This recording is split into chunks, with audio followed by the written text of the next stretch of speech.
మీలో మీరు మాట్లాడుకుంటున్న మాటలు ఇక్కడ దాకా వినబడుతున్నాయి. అట్లయితే కష్టం కదా. ఇంకా మీలో మీరు మాట్లాడకూడదు, నిశ్శబ్దంగా.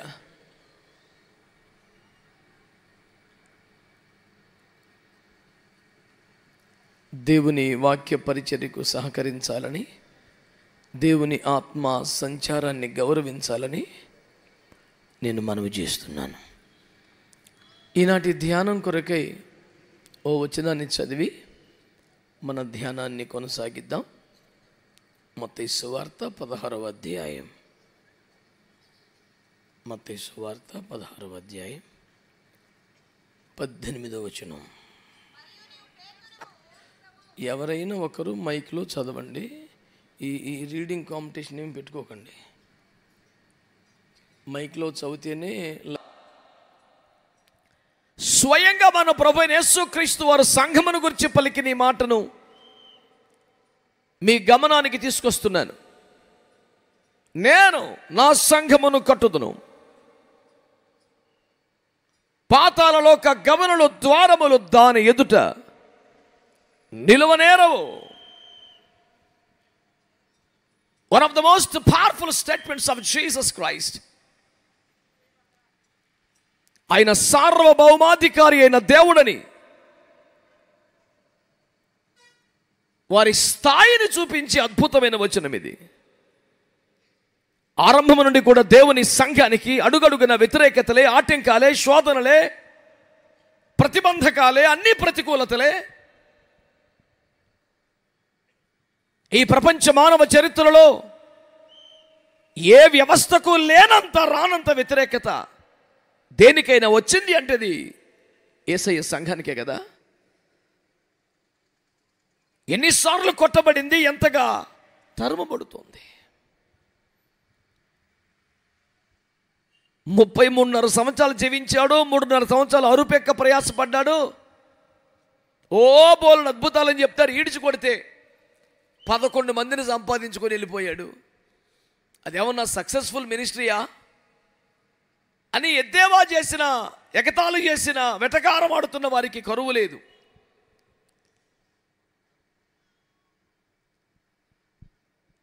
The ministry of Jesus Christ was not successful అని మాట్లాడే వాళ్ళు చాలా మంది ఉన్నారు. ప్రియులారా, ఆ 11 మందితోనే ఈ భూలోకాన్ని తల్లకిందులు చేశాడని. ఈ రోజున ప్రపంచం మొత్తం జనాభాలో కనీసం 50% మంది మేము యేసయ్య బిడ్డలమని చెబుతూ దేవుణ్ణి ఆరాధిస్తున్నారని ఒప్పుకోక తప్పటం లేదు విమర్శకులకు కూడా.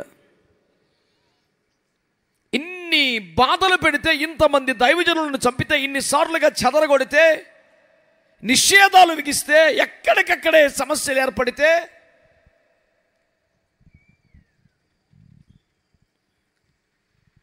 ఈ రోజున సగం, ప్రపంచంలో సగం జనాభా యేసయ్య సంఘం అని చెప్పడానికి ఢోకా లేకుండా ఉండింది కదా.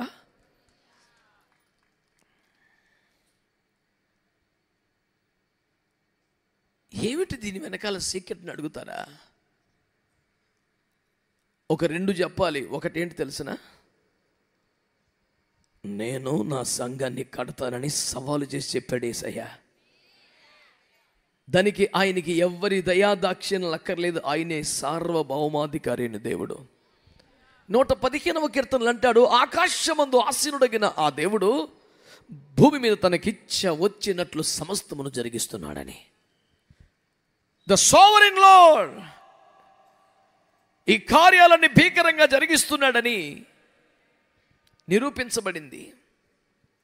యేసుక్రీస్తు ప్రభువారు మాత్రమే ఈ ప్రపంచంలో అత్యధికమైన సార్లు నేనే నేనే అని మాట్లాడిన సాధికారిత కలిగిన దేవుడని జ్ఞాపకం చేస్తున్నాను. నేనే ఆల్ఫా, నేనే ఒమేగా అని చెప్పిన, నేనే మార్గము సత్యము జీవమని చెప్పిన, నేనే ద్వారము, నా ద్వారా తప్ప ఎవడు తండ్రి వద్దకు రాడని చెప్పిన, పునరుత్థానమును జీవమును నేనే అని మాట్లాడిన ఒక యేసునాథునికే చెల్లింది. ఆయన అంటున్నారు, నేను నా సంఘాన్ని కడతాను, పాతాళలోక గమనులు దానితో నిలవలేవు. The gates of hell shall not prevail before the church. I will build my church. నేను నా సంఘాన్ని కడతాను.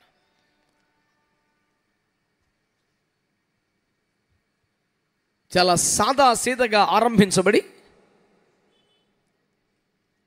నేటికి ఒక మహావృక్షమై 50 ఏండ్లుగా మహిమ కలిగిన సేవ చేస్తున్నటువంటి సంఘాన్ని బట్టి దేవుని స్తుతిస్తూ, దాదాపుగా సార్వత్రిక సంఘం వయస్సు 2000 సంవత్సరాలు దాటిందని,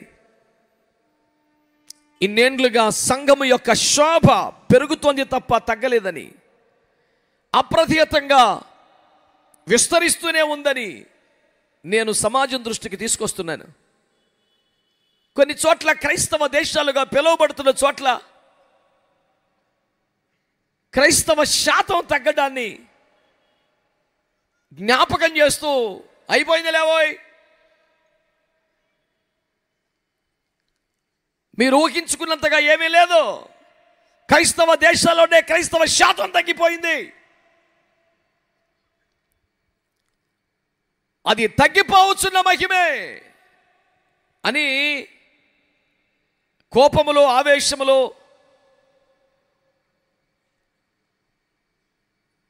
ఆక్రోశించే మాటలు వినబడుతూనే ఉన్నాయి. అసలు సత్యం ఏమిటంటే ఆరంభం నుండి కూడా నా జనులు అనుకున్న వాళ్ళు తడబడుతూనే ఉన్నారు, తత్తరపడుతూనే సమస్త జనులు దేవుని రాజ్యములో ప్రవేశిస్తూనే ఉన్నారు. యేసునాథుడు భూమి మీద అడుగుపెట్టి మహిమగల సేవలు ఆరంభించిన కాలములో కూడా ఆయనను తృణీకరించిన వారు, వద్దన్న వారు, విమర్శకులుగా మారిన వారు, ప్రతిబంధాలు కలుగజేసిన వారు అంతా స్వజనులే కదా. కానీ ఫస్ట్ రిపోర్ట్ ఏమని వచ్చింది తెలిసిన? యోహాను కంటే ఎక్కువ మందిని యేసు శిష్యులుగా చేసుకొనుచున్నాడు. మెల్లిమెల్లిగా యేసు ప్రభు క్యారెక్టర్ మీద కూడా అబద్ధాలు చెప్పి ఆయన ఏమంత మంచోడు కాదని దుష్ప్రచారాలు చేసి ప్రజల మనసులు విరగొడదామని చూస్తే, లాజరును బ్రతికించిన దరిమిలా దొంగచాటుగా జనసందోహాన్ని గమనించినటువంటి యేసు వ్యతిరేకులు ఏమన్నారు? చూచితిరా మన ప్రయత్నములు ఎట్లు వ్యర్థములైపోయినాయో, లోకము ఆయన వెంట పోయినది. వెళ్తుంది కాదు, వెళ్ళిపోయింది రా నాయన. జో హోనతా హో గయా బాస్, ఇంక చేయడానికి ఏమీ లేదు, లోకం ఆయనంటే వెళ్ళిపోయింది.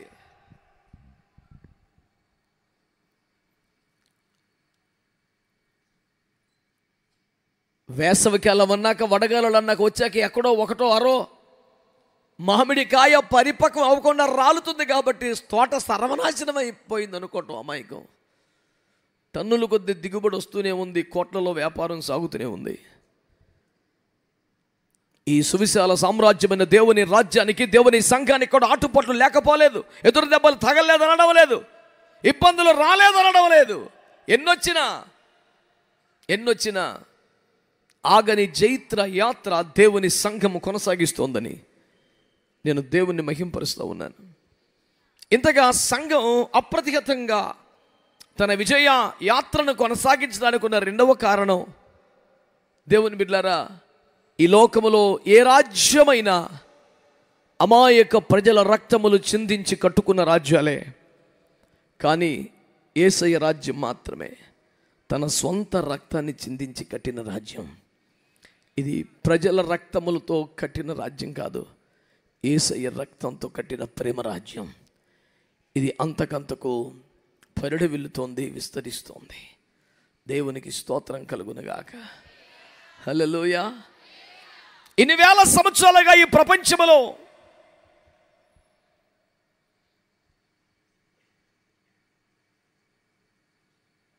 పాతాళ లోకపు శక్తులు ఏకమై కూడా ఏమీ చేయలేకపోతున్నా, మహిమ గల దేవుని సంఘ ప్రస్థానాన్ని మనము జ్ఞాపకం చేసుకుంటే, సంఘము ఎంత మహిమ కలిగిన వ్యవస్థ కదా, ఎంత ఘనమైన వ్యవహారము కదా. ఇంతటి మహత్తరమైనటువంటి దేవుని సంఘమును గురించి 50 ఏండ్ల సంతోషాన్ని సవరంభంగా జరుపుకుంటున్నటువంటి ఈ వేడుకలో, ఈ కృతజ్ఞత ఆరాధనలో దేవుని సంఘమును గురించి కొన్ని సంగతులు ఎదురు పెట్టడానికి దేవుని ఆత్మ నన్ను ప్రేరేపించారు. మనకున్న సమయ పరిధిలో మీ ముందుకు తీసుకొచ్చే ఈ సంగతులను శ్రద్ధగా ఆలకించమని ఆలోచించమని, నీకు సంబంధించిన ప్రతి మాటను తీసుకొని లోబడి అప్పగించుకొని ముందుకు వెళ్ళమని ప్రభు పేరిట నీకు మనవి చేస్తున్నాను. వింటున్న బిడ్డలందరూ ఒక మంచి స్తోత్రం చెబుతారా? హల్లెలూయా. దేవుని సంఘం అంటే ఏమిటి? బైబిల్లో కనీసం 20-30 విషయాలు పోల్చబడ్డాయి దేవుని సంఘానికి. కానీ నేటి మన ధ్యానానికి ఒక 7 విషయాలు మాత్రమే మీ దృష్టికి తీసుకొస్తున్నటువంటి సందేశం ఇది. పరిశుద్ధ గ్రంథాలు తెరిచి అందరూ కూడా అపోస్తలుల కార్యముల గ్రంథం అందరూ చూడండి. మీలో మీరు మాట్లాడుకున్నటువంటి తిరగకుండా శ్రద్ధగా ఎక్కడివాడు అక్కడే ఉండి దేవుని వాక్యాన్ని వినండి. అపోస్తలుల కార్యముల గ్రంథం 20వ అధ్యాయం 28వ వచనం. దేవుడు తన స్వరక్తమిచ్చి సంపాదించిన తన సంఘమును కాయుటకు పరిశుద్ధాత్మ మిమ్మును దేనియందు అధ్యక్షులనిగా ఉంచెను. ఆ యావత్తు మందను గూర్చియు నీ మట్టుకు మిమ్మును గూర్చియు జాగ్రత్తగా ఉండుడి. నేను వెళ్ళిపోయిన తరువాత క్రూరమైన తోడేళ్లు. దేవుని వాక్యములో రాయబడిన మాటను శ్రద్ధగా గమనించండి బిడ్డలారా. ఏమంటుంది దేవుని వాక్యములో? దేవుడు తన స్వరక్తమిచ్చి సంపాదించిన సంఘం అనండి ఆ మాట అందరూ. ఎందుకని గుసగుసలు అన్నట్టుగా మాట్లాడుతున్నారు? ఏమైనా చెడ్డ మాటలు, కొండెములు, అబద్ధములు, పితూరీలు చెప్పే పనికి మాలిన వ్యవస్థలో గుసగుసలు చెల్లుబాటు అవుతాయి. మనకేం కర్మ? ఏమండి, మంచి సింహగర్జన చేసినట్టుగా మన స్వరం ఉండాలి. మంచిగా చెప్పండి. దేవుని సంఘమును గురించి ఒక 7 మాటలు ఈ పూట మీ దృష్టికి తెచ్చే ప్రయత్నం చేస్తాను. ఓ సుదీర్ఘమైన సందేశం ఏమి కాదు, కానీ ఈ ప్రాముఖ్యమైన మాటలు మనసులో పెట్టమని కోరుతున్నాను. దేవుని సంఘమును గురించి కనీసం 20-30 విషయాలు బైబిల్లో ఉన్నాయి, కానీ ఒక 7 ఈ పూట మీ ధ్యానానికి తీసుకొస్తున్నాను. 1, దేవుడు తన స్వరక్తమిచ్చి సంపాదించిన సంఘము అనండి. అంటే సంఘం అంటే ఏమిటన్నమాట? యేసయ్య కష్టార్జితం అనండి. సంఘం అంటే ఏంటి చెప్పండి?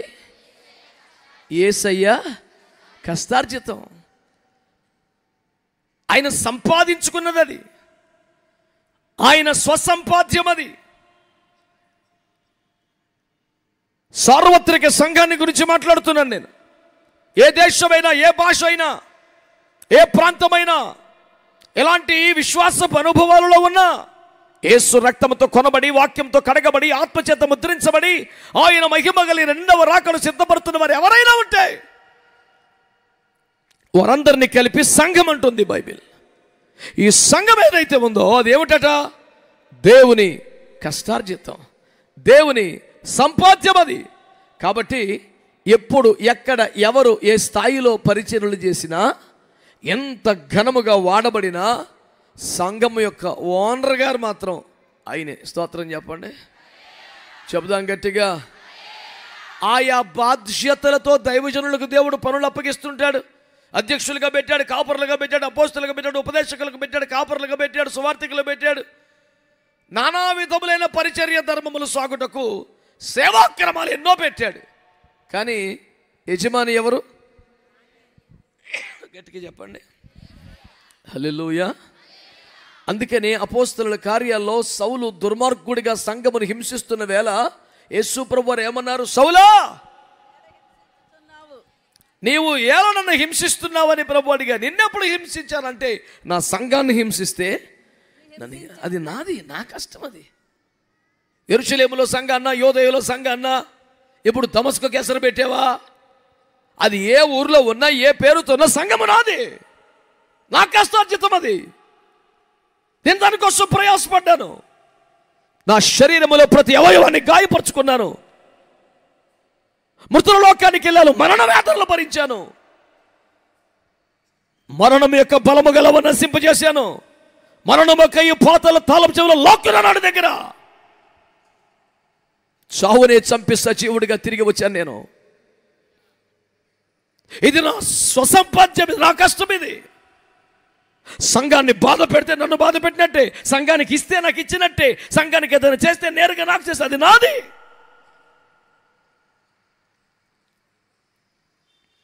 దేవుని ప్రజలారా, ఒక సంఘము 50 ఏండ్ల దేవుని నమ్మకత్వాన్ని అనుభవించి దేవుని ఆరాధిస్తున్న వేళ, 2000 సంవత్సరాల కంటే ఎక్కువగా ఈ భూమి మీద దేవుని సంఘము తన ఉనికిని ఆశీర్వాదకరముగా బాహాటముగా విజయ పదాన చాటుతున్న వేళ, అసలు దేవుని సంఘం అంటే ఏమిటి అని ఒక ప్రాముఖ్యమైన సత్యాన్ని మీ ముందుకు తీసుకొస్తున్నాను. సంఘము దేవుని కష్టార్జితం, సంఘము యేసయ్య స్వసంపాద్యం. ఈ మాటలో మన బాధ్యతను గుర్తెరుగుటకై నిర్గమకాండం 19వ అధ్యాయం, నిర్గమకాండం 19వ అధ్యాయం 4 నుండి 6 వరకు చదవండి. నేను ఐగుప్తీలకు ఏమి చేసి తినో మిమ్మును గద్ద రెక్కల మీద మోసి నా యొద్దకు మిమ్మును ఎట్లు చేర్చుకొంటినో మీరు చూచితిరి. కాగా మీరు నా మాట శ్రద్ధగా విని నా నిబంధన అనుసరించి నడిచిన ఎడల మీరు సమస్త దేశ జనులలో నాకు స్వకీయ సంపాద్యమగుదురు. సమస్త భూమియు నాదే కదా. మీరు నాకు యాజక రూపకమైన రాజ్యముగాను పరిశుద్ధమైన జనముగాను ఉందురని చెప్పు. చేతులు తీసి ఒక స్తోత్రం చెబుదామా? హల్లెలూయా.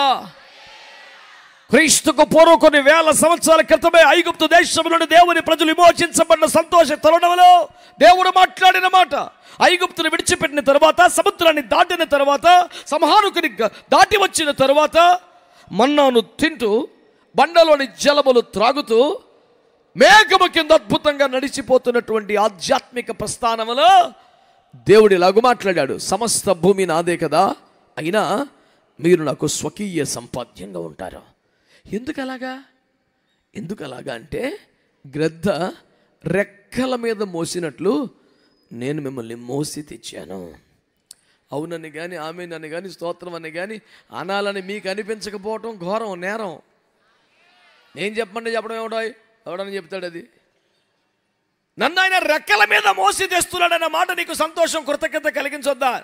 నిశ్శబ్దంగా ముఖం చూస్తామేమిటి? ఎప్పుడు స్తోత్రం చెప్పాలో అర్థం కానట్టు. ఇప్పుడు దేనికి చెప్పినట్టు? కోపడ్డందుకు. సందర్భానుసారంగా రెడీగా ఉండొద్దా దేవునికి స్తోత్రం? బిడ్డలారా, నేను చెప్పమంటే చెప్తే అవన్నీ నా ఖాతాలో పడతాయి, మీకేమి లేవు. సొంతంగా స్తోత్రం చెప్పే సంతోషం నీకు ఉండొద్దా? అవును, నా ప్రభు నన్ను రెక్కల మీద మోసాడు. నేను ఎక్కడుండేవాడిని ఇక్కడ దాకా తీసుకొచ్చాడు. నేనే సాగి వచ్చానా? నేనే ప్రయాణం చేశానా? సముద్రాల దాటింది నా బలమా? ఐగుప్తు సైన్యమును ఓడించి వాడి చేతికి చిక్కకుండా యువతల పడింది నా పరుగేనా? నా కండ బలమా, పిక్క బలమా? ఏమీ లేదండి. ఆయన రెక్కల మీద మోసి తెచ్చాడు. లేకపోతే 40 ఏళ్ళు నడిస్తే చెప్పులు అరగపోవటం ఏంటి, బట్టలు మాసిపోకపోవటం ఏంటి, పాత గిలకపోవడం ఏమిటి? ఏమిటి సార్ ఇదంతా? నడిచుంటే ఖచ్చితంగా అరుగును కొద్దోగాపో. రెక్కల మీద మోసి తెచ్చాడు కనుక ఇంత కృప. స్తోత్రం చెప్పండి. ఆయన ఏమంటున్నాడంటే, నేను గ్రద్ద రెక్కల మీద మోసినట్టుగా మిమ్మల్ని మోసి తెచ్చుకున్నాను కనుక మీరు నాకు స్వకీయ సంపాద్యం, మీరు నాకు యాజక రూపమైన రాజ్యం. ఎందుకంటున్నాడంటే, మీరు నాకు కూడా చెందినవారు కాకూడదు, మీరు నాకు చెందినవారు అయి ఉండాలి. ఆమేనండి. దేవుని ప్రజల్లో ఈ మధ్యకాలంలో యువత ఇష్టానుసారమైనటువంటి నిర్ణయాలు తీసుకుంటున్నారు. వారు మనసుకు నచ్చినటువంటి నిర్ణయాలు తీసుకుంటున్నారు. ఎన్నెన్నో కార్యక్రమాలు చేపడుతున్నారు. ఏవేవో వెర్రితలలో వేస్తున్నారు. ఏమండోయ్, నేను ఒక మాట చెప్పనా? అలా చేయుటకు మనకు అధికారం లేదు. ఎందుకంటే ఆయన మనల్ని కొనుక్కున్నాడు, ఆయన మనల్ని సంపాదించుకున్నాడు, ఆయన సొత్తు అయిపోయాం మనం. ఆమేనండి. హల్లెలూయా. పోరు కొనుక్కున్నాడు కాబట్టి, సొత్తుగా చేసుకున్నాడు కాబట్టి, సర్వహక్కులు ఆయనవే కాబట్టి చెప్పు కింద రాయిలాగా, కాలు కింద చెప్పేలాగా తొక్కుంచడం లేదు, రాజులనే యాజకులుగా మార్చుకున్నాడు. అంటే ఆనందపడటానికి తప్ప, ఆరాధించడానికి తప్ప, కృతజ్ఞత చెప్పడానికి తప్ప అణిచివేయబడ్డ బాణం ఎక్కడుంది? ఇంత స్వేచ్ఛనిచ్చాక, ఇంత స్థాయినిచ్చాక, యాజకుడిగా మార్చాక, రాజుగా చేశాక అంటే ఏమిటి? అన్ని ప్రశ్నార్థకంగా చూడటమే.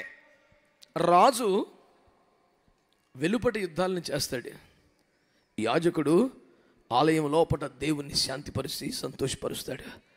స్తోత్రం చెప్పండి.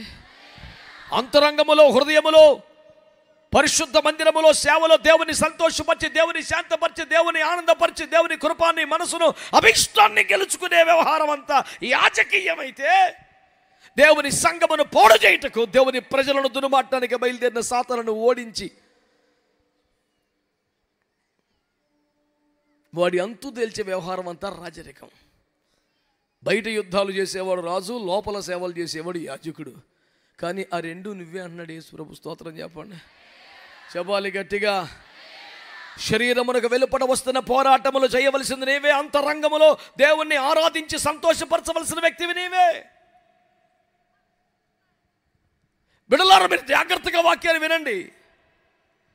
నేను ఎందుకు ఇదంతా చెప్తున్నానంటే, సంఘము దేవుని సొత్తు, సంఘము దేవుని ఆస్తి, సంఘము దేవుని కష్టార్జితం, సంఘము దేవుని సంపాద్యం. అయితే నేను కొనుక్కున్నాను కాబట్టి, నేను కష్టపడి సంపాదించాను కాబట్టి, అబద్ధానికి అమ్ముడైపోతే, పాతాళాలు వశమైపోతే, మరణాధీశులైపోతే నేను విడిపించి గెలిపించాను కాబట్టి, నా కాలు కింద చెప్పులాగా, చెప్పు కింద రాయిలాగా పడుండే అంటే కూడా దిక్కులేదు. యాక్చువల్గా అంత అధికారం ఉంది ఆయనకి. కానీ అట్లా కాకుండా ఏం చేస్తున్నాడు? రాజులైనా, స్తోత్రం చెప్పండి, హల్లెలూయా. నేను అంటున్నాను, ఇంత చేసిన తర్వాత కనీసం ఆయనకు సొత్తుగా బ్రతకాలా వద్దా? చెప్పాలి, మీరు చెప్పాలి. సొత్తు అంటే ఆయనకు మాత్రమే చెందిన. ఆమేన్. ఇప్పుడు వరుసకు ఒక 10 ఇళ్ళు ఉన్నాయండి. 10 ఇళ్ళు కూడా ఎవరి మటుకు వాళ్ళు సొంతంగా కొనుక్కొని తమ పైన రిజిస్ట్రేషన్ చేసుకున్నారు. ఎవరి ఇల్లు వారి పేరునే ఉంది, సర్వ హక్కులు వారికి ఉన్నాయి. పొద్దున్న లేస్తే పలకరించుకుంటారు, మాట్లాడుకుంటారు, మంచి చెడ్డ ఏమైనా ఉంటే పోనీ ఆహార పదార్థాలు ఇచ్చుకుంటారు, పుచ్చుకుంటారు. అయినంత మాత్రాన ఈ భూమి బదిలీ అవుతుంది వాడికి. ఇది నా సొత్తు, ఇది నా స్వాస్థ్యం. నువ్వు మాట్లాడవచ్చు, ప్రజలతో మంచిగా ఉండొచ్చు, ఉండాలి కూడా. శక్యమైతే మనుషులందరితో సమాధానంగా ఉండమనే యేసయ్య చెప్తున్నారు. కానీ నువ్వు నిజానికి యేసయ్యకు సొత్తుగా, ఆయనకి చెందిన వ్యక్తిగా నువ్వు బ్రతకాలి. దేవునికి స్తోత్రం చెప్పండి. ఆదివారము దేవుని సన్నిధికి రావడమే బీభత్సమైన క్రైస్తవ జీవితం లాగా మురిసిపోతున్న అమాయకులు ఉన్నారు బిడ్డలారా. ఆదివారం కాదు, 6 రోజులు కాదు, 7 రోజులు కాదు, నీ బ్రతుకు దినములనట దేవునికి ప్రతిష్ఠితుడవై, ఎక్కడ ఉన్న దేవుని సొత్తుగా, దేవుని స్వాస్థ్యంగా, సర్వాధికారుల జీవితం మీద దేవునికే ఉన్నట్లుగా అప్పగించుకొని నడిపింపులో బ్రతికితే అది కదా దేవుని సంఘం అంటే. దేవునికి స్తోత్రం చెప్పండి ఒకసారి. హల్లెలూయా, హల్లెలూయా. ఆయన సొత్తు కనుక ఆ ప్రత్యేకత కనపడాలి. డబ్బులు ఇచ్చి తీసుకొచ్చాడు, బాలాకు బిలామని శపించాయి, కొండలు ఎక్కించాడు, బలిపీఠాలు కట్టించాడు, బలి అర్పణలు చేశాడు. శపిద్దామని కొండల శిఖరముల మీద నుండి కిందికి చూస్తే సంఖ్యాకాండము 23వ అధ్యాయములో దేవుని బిడ్డలారా 9వ వచనములో అంటాడు, అదిగో ఒంటిగా నివసించు జనం, వారు జనములలో లెక్కించబడరు. మెట్టల శిఖరము నుండి అతనిని చూచుచున్నాను. నేను చదవమనలేదు కదా తల్లి. స్తోత్రం, హల్లెలూయా, హల్లెలూయా. దేవుని వాక్యములో రాయబడిన మాటలు గమనించండి. వారు జనములో లెక్కించబడరు, ఒంటిగా నివసిస్తున్నారు. 127 సంవత్సరాల్లో చెదిరి ఉంటే కూడా ఎస్తేరు గ్రంథం 3:8 వారి విధులు సకల జనుల విధులకు వేరుగా ఉన్న సాక్ష్యాన్ని సంపాదించుకున్నారు. చేతులెత్తి దేవునికి ఒక స్తోత్రం చెప్పండి. హల్లెలూయా, హల్లెలూయా. ఈ రోజున యేసయ్య నిన్ను కొనుక్కున్నాడా లేదా? రక్తం పెట్టి కొన్నాడా? పాపం నుండి విమోచించాడా? హలో, విమోచించాడా? మరి ఇప్పుడు నువ్వు ఆయన సొత్తువా కాదా? మరి నువ్వు ఆయన సొత్తు అయిన తర్వాత చిత్తం అయిందా నీదా? నిర్ణయం అయిందా నీదా? ఉద్దేశాలు అయినవా నీవా? నేను మనిషిని కాదా, నాకు మనసు ఉండదా, అనుకునే ఆశలు ఉండవా, నేను ఇట్లా చేస్తే తప్పేమిటి? ఇలాంటి పాపిష్టి లౌకికమైన భూ సంబంధమైన మాటలు నేటి క్రైస్తవ యువతలో ఎందుకు బయలుదేరుతున్నాయి? నువ్వు దేవుని సొత్తుగా లేవా?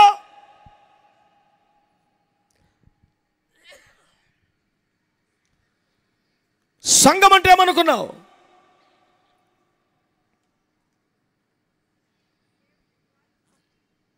ఎవడు పడితే వాడికి అధికారాలు, హక్కులు లేవు.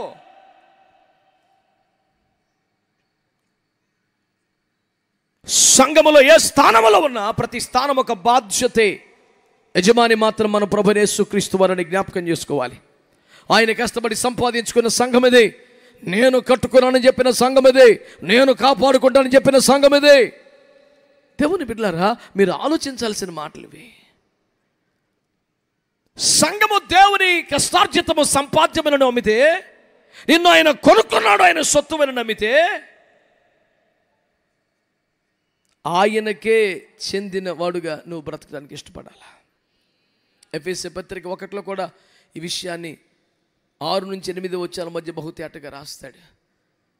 మన పట్ల ఆయన సంకల్పం ఏంటి, ఏర్పాటు ఏంటి, ఉద్దేశం ఏంటంటే మనం ఆయనకు చెందిన వారముగా, ఆయన స్వాస్థ్యముగా, సొత్తుగా బ్రతకడమే. దేవునికి స్తోత్రం కలుగునుగా.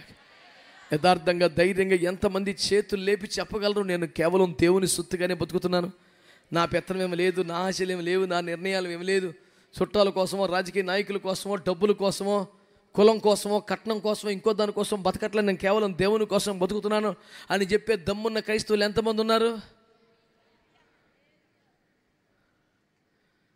నేను చాలా తక్కువ ఉంటారేమో అనుకున్నాను, కానీ ఇంతమంది ఉన్నారంటే ఆ ఉన్న తక్కువ వాళ్ళందరూ ఇక్కడే ఉన్నారేమో. అంత ఆశ్చర్యం కలుగుతుంది నాకు. దేవుని సంఘము, దేవుని బిడ్డలారా, చాలా రోషము కలిగిన వ్యవహారం ఇది. దేవునికి మాత్రమే చెందినది, ఇతరులతో పంచుకునేది కాదు. ఆయన సొత్తు, ఆయన స్వాస్థ్యం, ఆయన ప్రజ. ఈ విషయంలో రెండవ థాట్కి అవకాశం లేదని నేను ప్రభు పేరట మీకు మనవి చేస్తూ ఉన్నాను. దేవుని సంఘం అనగా ఆయన కష్టార్జితమైన స్వాస్థ్యమని గుర్తుపెట్టుకోండి. రెండవ మాట మీ జ్ఞాపకం చేస్తున్నాను, పరిశుద్ధ గ్రంథమైన బైబిల్లో నుండి పౌలు అపోస్తలుడు కొరింథీయులకు రాసిన మొదటి పత్రిక 3వ అధ్యాయం. జగమెరిగిన వచనం చూడకుండానే చదవగలరేమో. 16వ వచనం. మీరు దేవుని ఆలయమై ఉన్నారనియు దేవుని ఆత్మ మీలో నివసించుచున్నాడనియు మీరు ఎరుగరా. సంఘమును గురించి దేవుడు మాట్లాడుతున్న మాట ఏంటంటే, సంఘమే దేవుని ఆలయం అనండి. ఇంకా చదవటం అవ్వలేదు, ఇంకా పేజీ దొరికినట్లేదు, ఇంకా తలపైకి ఎత్తి నమ్మకం చూడాలి. అది చెప్పేయటం, చదివేయటం, మొదలెయటం అయిపోయింది, ఇంకా చదివేస్తున్నావు పేజీలు. కుదురుగా ప్రతిరోజు చదవాలి బైబిల్.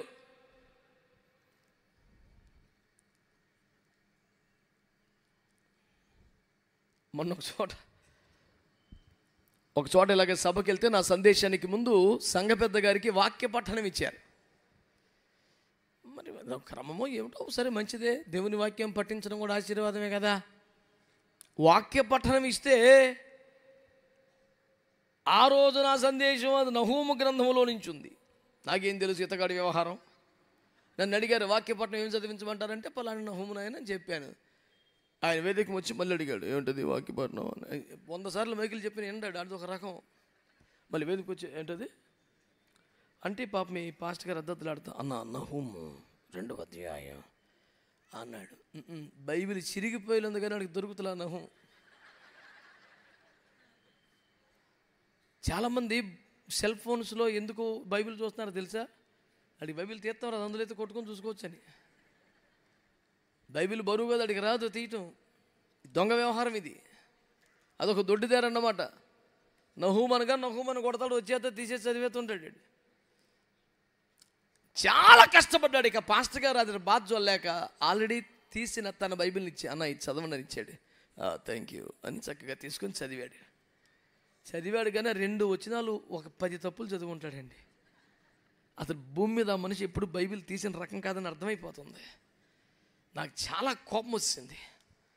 ఆ తర్వాత పాస్టర్ గారితో మాట్లాడుతూ, కనీసం బైబిల్ తీయటం రానోడు, తీసిస్తే చదవటం రానోడు, ఎందుకే సంఘ పెద్దగా పెట్టావు అని కోపంగా అడిగాను నేను.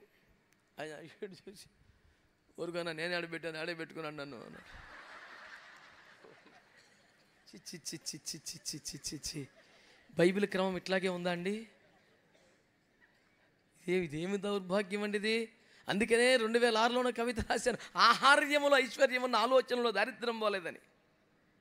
భావదారిద్ర్యం అన్నమాట అండి. చి తమకు అనుకూలమైన సేవకులను ప్రోగు చేసుకుని ఒక పాపిష్టి కాలం కదూ. దైవజనుడు సువార్త చేసి వాక్యమును ప్రకటించి ఆత్మలను సంపాదించి సంఘమును సమకూర్చాలా? 10 మంది పోగుబడి ఈడే పాస్టర్ గారిని సమకూర్చుకుంటాడా? ఏం దరిద్రం ఇది? ఇలాంటి పేడపోకడలు, ఇలాంటి వాక్య విరుద్ధమైన భావాలను తీవ్రంగా ఖండిస్తూ, దేవుని బిడ్డలారా, సంఘము ఆయనకు ఆలయం అని జ్ఞాపకం చేస్తున్నాను. స్తోత్రం చెప్పండి ఒకసారి. ఇప్పుడు చాలా మందికి ఇలా చెబితే ఏమర్థం అవుతుందంటే మనమే దేవుని ఆలయం అంటే ఇక ఆలయానికి వెళ్ళక్కర్లేదని అర్థమైంది వాడికి. దొంగడికి ఎప్పుడు అలాగే అర్థం అవుతుంది. కరెంటు పోయింది అనుకోండి, మనకేమనిపిస్తుంది? అయ్యో అనిపిస్తుంది. ఆడికైతే ఆహా అనిపిస్తుంది. ఒకే సందర్భం, మన ఫీల్ వేరు, ఆడి ఫీల్ వేరు. ఎందుకంటే దొంగోడాడు.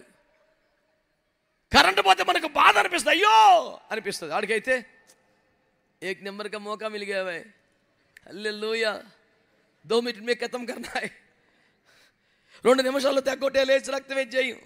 కరెంట్ వచ్చేప్పటికి లబో దిబో ఈడున్నాడు. మీరే దేవుని ఆలయం అంటే సంఘం ఎదురు గంతేసి ప్రభువా హస్తకృత ఆలయంలో నివసింపాలని పాత నిబంధనలోనే చెప్పావు, మాలో నివసించి సంచరిస్తానన్నావు. కానీ ఆ కళ నిజమైపోయిందా? మాలోకి వచ్చేస్తావా? మాలో ఉంటావా? మాలో సంచరిస్తావా? జనములకు అందుబాటులో మా ద్వారా ప్రపంచానికి పరిచయం అవుతావా? నన్నే ఒక కదిలే మందిరంగా మార్చావా? నీకు మరింతగా స్తోత్రాలు చెల్లిస్తాను అన్నావు. అలాగైతే మనం చిచ్చిగా వెళ్ళక్కలేదన్నమాట. అట్లుందా సార్ బైబిల్లో? ఒక పెద్ద మనిషి అంటాడు, పాత నిబంధన కాలములు అయితే మందిరములు కానీ, కొత్త నిబంధనలు అయితే అసలు చర్చియే కట్టద్దు,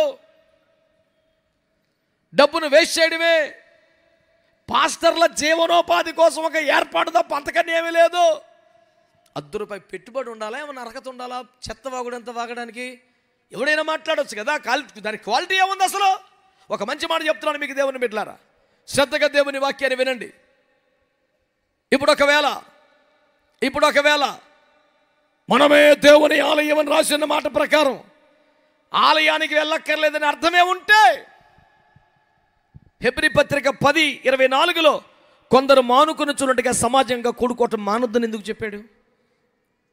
ఒకవేళ వాడు చెప్పిన పనికి మళ్ళీ వాదన నిజమైతే హెబ్రీ పత్రిక 4:2లో వారికి వాక్యం అందుతోంది. కానీ ఇది లైవ్లో ఉండేవాడికి కూడా ఇదే ప్రసంగం అందుతుంది.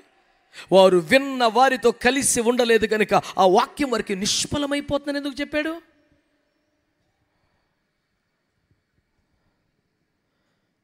అపోస్తలుల కార్యం అంటే కొత్త నిబంధనేనా? హలో, మీ మౌనం పాడు కానీ ఏందండి ఇది? మరి ఈ పాడు దానికే పోగుబడి వచ్చేసారు పోలోమని అడిగింది మిమ్మల్నేగా. చెప్పండి, అపోస్తలుల కార్యం కొత్త నిబంధనేనా? వారు ప్రతి దినము కూడుకుంటున్నారన్నమాట ఎందుకు రాయబడింది? పైగా నేను అడుగుతున్నాను వీడిని, 3:16 మొదటి కొరింథీలో నేను దేవుని ఆలయం అంటున్నాడు కదా. Know you not what the temple of the Holy Ghost. yes I am the temple of the holy ghost. బానే చెప్పావులేవోయ్. కానీ విషయం ఏమిటంటే 3:16లో ఉన్న దేవుని మందిరం ఎలా అయ్యావు? 3:10 పునాది వేస్తే 11 వేరొక పునాది వేయకుండా 12 ఆ పునాది మీదే కర్ర గడ్డి కొయ్యకాలు కాకుండా వెండి బంగారము వెలగల రాళ్ళనే అమూల్యమైన వస్తువులతో కట్టుకుంటే, స్వయంగా దేవుడి అగ్ని చేత పరీక్షిస్తే కర్రా గడ్డి కొయ్యకాలైతే కాలిపోయి బూడిదగా మిగిలిపోతుంది. కానీ ఇవి మరింతగా కాల్చబడి కాంతులేని మహిమతో ప్రకాశిస్తూ ఉంటాయి కనుక ఆ రేంజ్కి వస్తే అప్పుడు నువ్వు దేవుని మందిరం. ఈ 10, 11, 12, 13, 14 వదిలేసి నేనే దేవాలే అంటే నువ్వు ఫీల్ అయితే మందిరం అయిపోతావా? నేను దేవుని ఆలయం అని ఫీల్ అవుతున్నాను అయిపోతావా? నేను దేవుని ఆలయం అని నేను నమ్ముచున్నాను అంటే అయిపోతావా? దేవుని వాక్యం చెబుతుంది. మత్తయి సువార్త 7:24 ఈ నా మాటలు విని వాడు చొప్పున కట్టుకుంటేనే. ఆమేనానండి. ఎఫెసీ పత్రిక 2:20లో అపోస్తలులు ప్రవక్తలు వేసిన పునాది మీద దేవుని ఆలయం ఒకటి మీరు కట్టబడుచున్నారు. యోధా పత్రిక 19లో మీరు విశ్వసించు అతి పరిశుద్ధమైన దానమా మిమ్మల్ని మీరు కట్టుకోండి. పేతురు మొదటి పత్రిక 2:5 సజీవమైన రాళ్ళ వల్ల ఉండి దేవుని ఇల్లుగా కట్టబడుతున్నారు. హెబ్రీ పత్రిక 3:6లో సంతోషములు నిరీక్షణ వలన కలిగిన ఉత్సాహం తుద మట్టుకు చేపడితేనే మనము దేవుని ఆలయం. ఆటోమేటిక్గా ఎట్ అయిపోతాడు ఆలయం. వీడికేదో నూతన నిబంధనలు ఆలయం అక్కర్లేదు, పాత నిబంధనలు అంటే పర్వాలేదు అంటాడు. ఓ రమాయికుడా, నేను హస్తకృతములకు ఆలయములో నివసింపనని చెప్పింది పాత నిబంధనలోనే. నీకు కొత్తగా మెలుగు వచ్చినట్టుంది ఇప్పుడు. అది ఇప్పుడు చెప్పిన డైలాగ్ కాదురా నాయన. కొండ మీదకి పిలిచాడు మోషే గారిని, పరలోకపు దేవాలయం అంతా చూపించాడు, యాస్తిగా కట్టిపాడేమన్నాడు. కొండ మీద నీకు చూపించబడ్డ మాదిరి చొప్పున సమస్తము కట్టకు జాగ్రత్త పడమని పలుమార్లు హెచ్చరించాడని హెబ్రీ 8లో కూడా చెప్పాడు. తీరా కట్టాక అగ్నిగా దిగి వచ్చాడు, మహిమ దిగి వచ్చాడు, అట్టహాసంగా ప్రతిష్ఠింపజేశాడు. ప్రతిష్ట పూర్తి అయిపోయిన తర్వాత మొక్క చెక్క ఇప్పేసి ప్యాక్ చేసుకుని పదండి అన్నాడు. అది కష్టపడి ఎంత గూడు గట్టేకి ఇప్పేయమంటున్నామండి, అందులో ఉంటానేట్రా, నేను మీలో ఉంటాను కానీ అన్నాడు. మరి ఆపాడు, దానికి ఎందుకు కట్టమన్నామంటే మందిరం ఎలా ఉండాలో మీకు తెలియాలని కట్టమన్నాను, నాకు దాంతో పనే ఉంది అన్నాడు. ఒక్కరు కూడా స్తోత్రం చెప్పరు అసలు. నేను చెప్పడం ఏంటి అసలు? ఈ అంటారు చూడు. మళ్ళీ స్తోత్రం చెప్పడానికి రెడీగా ఉండాలో, నవ్వుతా కాదు, చెప్పా దేవునికి స్తోత్రం అని నేను చెప్పమండి అని చెప్పారు. ఇప్పుడు కూడా మీకు సొంతంగా స్తోత్రం చెప్పకుండా ఉండలేని పరిస్థితి రావాలా? అదే దేవునికి స్తోత్రం కలుగునగాక. సంఘం అంటే ఆయన దేవాలయం అనండి, అనండి గట్టిగా. దేవాలయం ఎప్పుడవుతుంది? నమ్మితే అవుతుందా? ఫీల్ అయితే అవుతుందా? అవదా. ఎప్పుడవుతుంది దేవాలయం? ఆది అపోస్తుల బోధ అనే పునాది మీదకి వస్తే, ఆ దర్శనము కలిగిన, ఆ ప్రత్యక్షత కలిగిన, అభిషేకము కలిగిన, ఆ పనికై పంపబడ్డ దైవ జనుల చేతికి అప్పగించబడితే, వారి చేతులు కొట్టబడి, సరి చేయబడి, కట్టబడితే దేవునికి స్తోత్రం కలుగును గాక. అప్పుడు దేవుని మందిరం అవుతావు. ఇప్పుడు చెప్పండి, ఎక్కడ కొట్టబడతాడు, ఎక్కడ కట్టబడతాడు, ఎవడింటికాడు ఆడు ఉంటే? నేను చర్చికి రాలేదనే కానండి, సోఫాలో కూర్చొని పకోడీ తినుకుంటూ వాక్యం విన్నాను. ఆమె అనగా 10 రూపాయలు ఫోన్ పోయి కొట్టేశాను. ఆన్లైన్లో వాక్యం, ఫోన్లో సందా. ఒరే, ఈ సిస్టమ్ ఎక్కడికైనా పెట్టారా? నీకు మందిరానికి వెళ్ళే అవకాశం లేకపోతే, నీకున్న పరిస్థితులు బట్టి, ప్రాంతాన్ని బట్టి, ఇబ్బందిని బట్టి నీకు ఏదైనా వెసులుబాటు ఇస్తే యేసు రక్తమే జయం.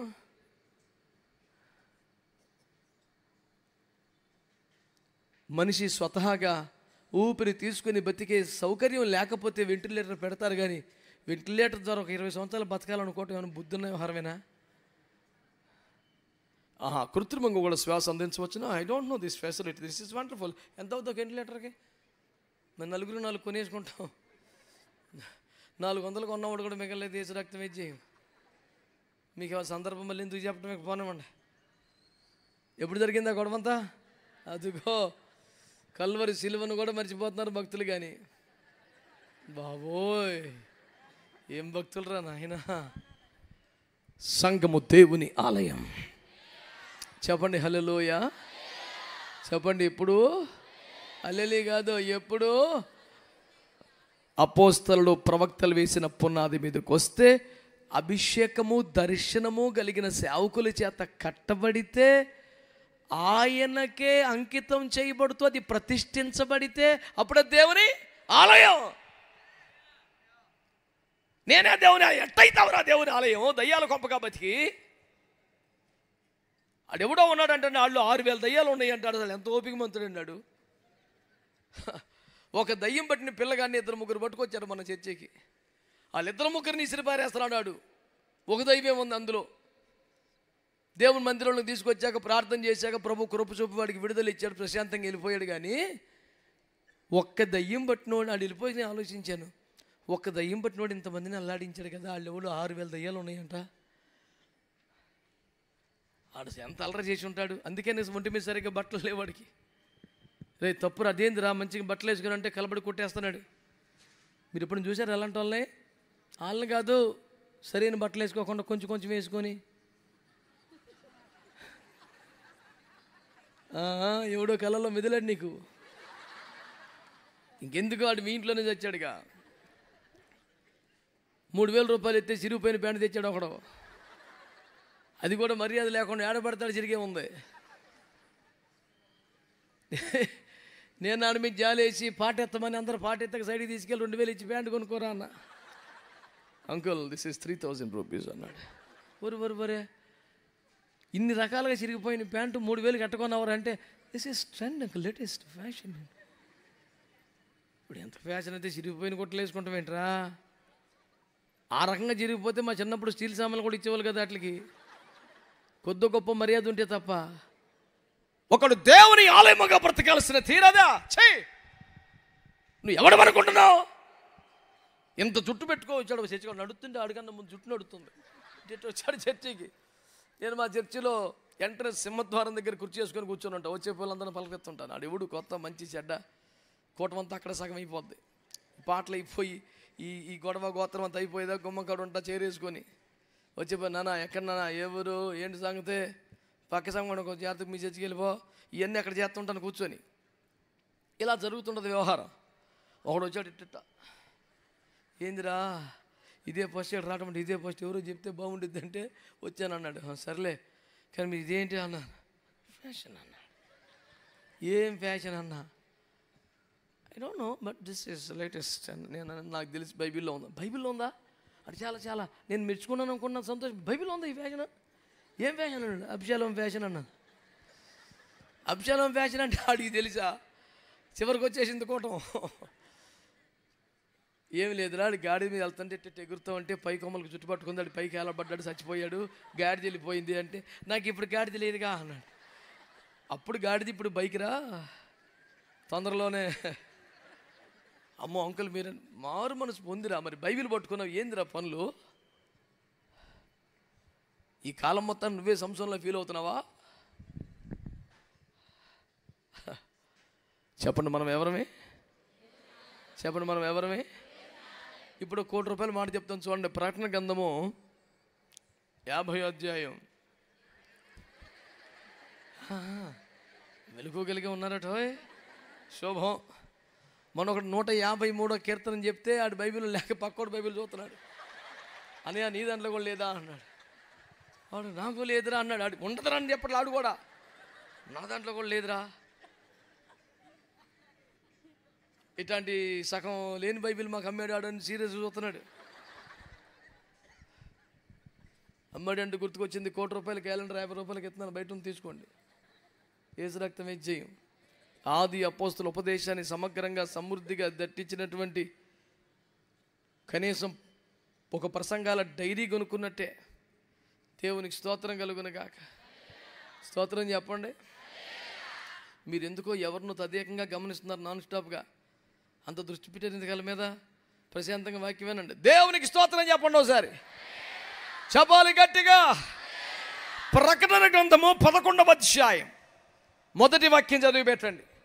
మరియు ఒకడు చేతికర్ర వంటి కొల్లకర్ర నాకు ఇచ్చి, ఆ. నీవు లేచి దేవుని ఆలయమును బలిపీఠమును కొలత వేసి ఆలయములో పూజించు వారిని లెక్క పెట్టుము. చాలండి దేవుని బిడ్డలారా, ఈ వాక్యాలు వినండి. ప్రకటన గ్రంథము 11వ అధ్యాయములో దేవుడు ఒక మంచి మాట బయలుపరుస్తున్నారు. దేవదూతను పంపించారట. పంపించి ఏం చేస్తున్నారు?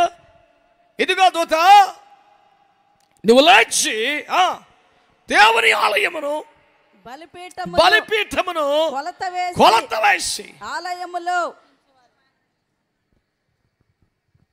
బాగా విన్నారా? పరలోకమందున్న దేవుడు, వినాలి, పరలోకముందు ఒక దూతను పంపారట. వారికి ఒక కొలకర్ర ఇచ్చారట. నానా నువ్వు ఆలయాన్ని కొలతవై, ముఖ్యంగా బలిపీఠాన్ని కొలతవై, కొలత వేసి ఆలయములో పూజించే వారిని లెక్కబెట్టు. అది కూడా కాస్త తర్జుమా చమత్కారమే కానీ ఒరిజినల్ విషయం అది కాదు. ఎందుకంటే మనకి విలియం కేరీ గారికి దొరికిన ట్రాన్స్లేటర్ అందరూ కూడా ఎవరు? బ్రాహ్మణోత్తములే కనుక వాళ్ళకి ఆంధ్రము మీద ఆంగ్లం మీద పట్టుంది, కానీ ఆధ్యాత్మిక అనుభవాలు ప్రత్యక్షతలు ఉండవు కదా. వారి భాష మీద మాత్రమే పట్టుంది. వారు ఏం చెప్పారు? ఆలయములో పూజించు వారిని కొలతవే అని ఉంది ఒరిజినల్గా. అక్కడ మనుషులను పట్టుకొని కొలతలు ఎత్తమంటే దర్జీలాగా టీలరవై ఏంటి నువ్వు నోరు మూసుకో, మర్యాదగా లేదు అది. ఆలయాన్ని కొలతవే, పూజించే వారిని లెక్క పెట్టంటే సంస్కారవంతంగా ఉండిద్ది అని ఫీల్ అయ్యారు. కానీ ప్రభువారు చెప్పింది మాట, measure the temple and the people who are worshipping in the temple అని రాశాడు అక్కడ. అంటే ఆలయాన్ని కొలతవే, ఆలయములో పూజించే వారిని కూడా కొలతవే అని. మనుషులు కొలతవేటువంటి అమర్యాద, కుసంస్కారం తప్పది, లెక్క పెట్టండి రాయ్ అని ఫీల్ అయ్యి రాశాడు ముచ్చదా. అసలు మాట ఏమిటంటే ఆలయాన్ని కొలతలు వేయాలి అనండి. ముఖ్యంగా బలిపీఠం కొలతలు వేయాలి, పూజించే వారిని కూడా. అంటే అర్థం ఏంటంటే నువ్వే దేవుని ఆలయం కదా అనండి. నువ్వే నువ్వే దేవుని ఆలయం కనుక దేవుడు ఏమి నేర్పుతున్నాడు, ఏమి చెప్తున్నాడు? ఈ ఆలయపు కొలతలు ఎలా ఉన్నాయో, ఈ ఆలయ క్రమాలు ఎలాగున్నాయో, ఈ ఆలయ అనుభవాలు ఎలాగున్నాయో సరిగ్గా ఇవన్నీ వీడియోలో కూడా ఉండాలి.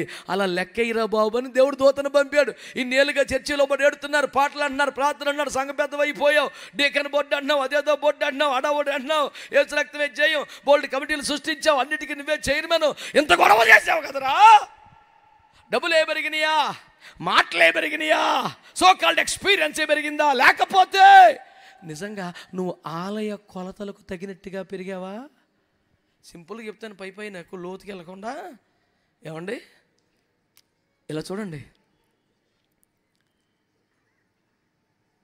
అన్నిటికన్నా ముఖ్యంగా దేని కొలత ఏమన్నాడు? బలిపీఠం. బలిపీఠం అనేది దేనికి గుర్తు? సమర్పణ జీవితం. ఇప్పుడు ముచ్చట ఎప్పుడు విన్నట్టుగా కొత్తగా మాట్లాడతారేంట్రా? బలిపీఠం దేనికి గుర్తు?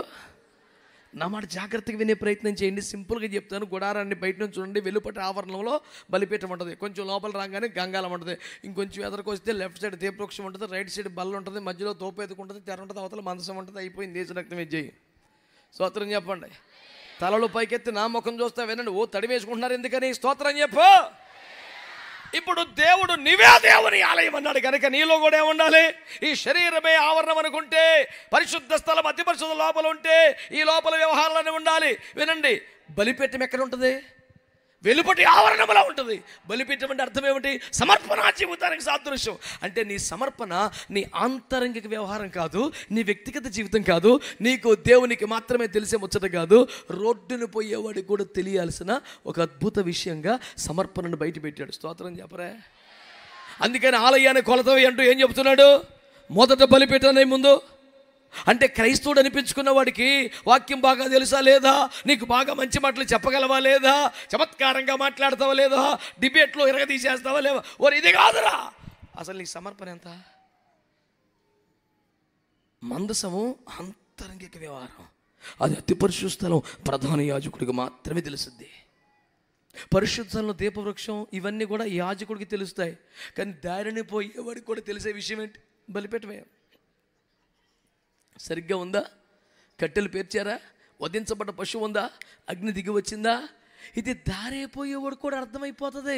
కనుక నేను చెప్తున్న మాట బాగా వినండి. నీవే దేవుని ఆలయం అయితే నీలో ఆ 3 అంచెల వ్యవస్థ ఉందా? ఆవరణం, పరిశుద్ధ స్థలం, అతి పరిశుద్ధంగా కట్టబడ్డావా? ఈ ఏర్పాట్లో ఉన్నాయా? ఏమిటి? బలిపీఠం సమర్పణ ఉందా? గంగాలం అంటే శుద్ధీకరణ ఉందా? ధూపవేది కంటే ప్రార్థన జీవితం ఉందా? దీపవృక్షం అంటే పరిశుద్ధాత్మ అభిషేకం పొందావా? బల అంటే సహవాసంలో పాలు పొందుతున్నావా? ఈ క్రమాలన్నీ ఉన్నాయా లేవా చూసుకోరా బాబా అంటున్నాడు ఆయన. అవేంటి మాకు తెలియదు కదండి. I feel that I am the temple of the holy. Just shut up. There is nobody to entertain your nonsense. ఈ చెత్త అంతా వినేదానికి ఎవరు లేడో. దేవుని వాక్యం ఈ రాత్రి నీతో మాట్లాడుతున్న సత్యం. మనమే దేవుని, చెప్పండి, సంఘమే దేవుని అంటే అర్థం ఏంటి? పరలోకములో ఉన్న దేవాలయం అనండి.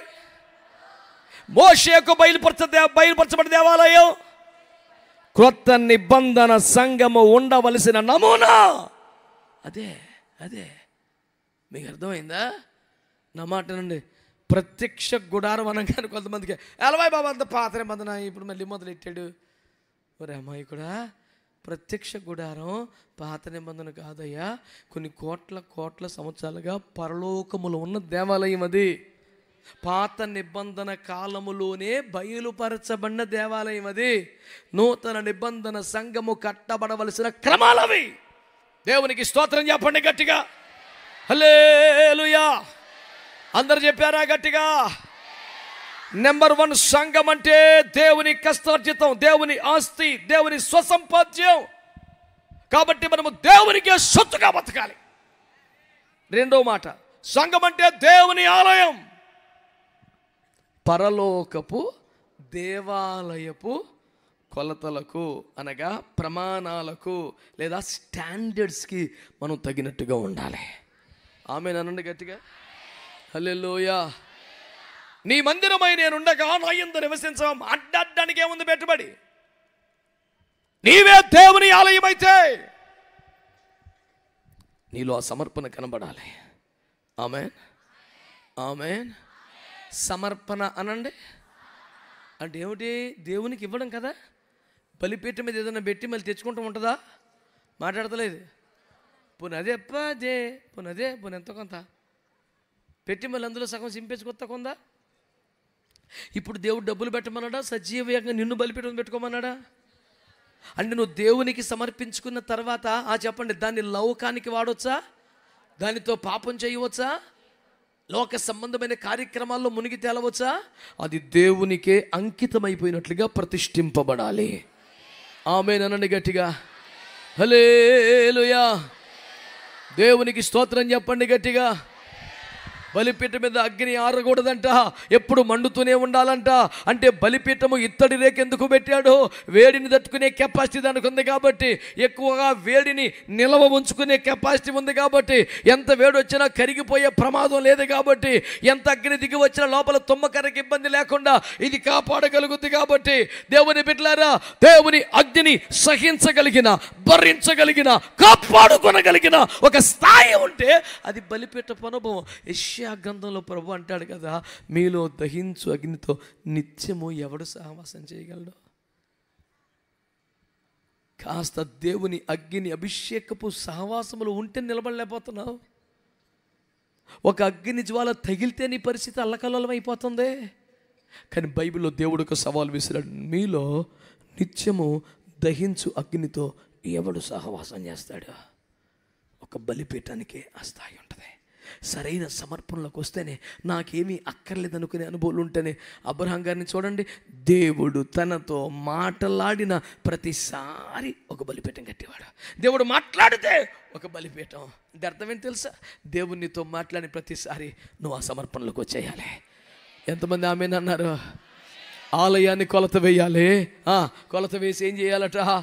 అందులో పూజించే వారిని కూడా, అంటే ఆలయం ఏ స్టాండర్డ్స్లో ఉందో, ఆలయం ఏ ప్రతిష్ఠితలో ఉందో, ఆలయం ఏ ప్రత్యేకతలో ఉందో, ఆలయం ఎలాంటి ప్రమాణాలతో ఉందో అందులో పూజించేవాడు కూడా అలాగే ఉండాలి. స్తోత్రం చెప్పండి గట్టిగా.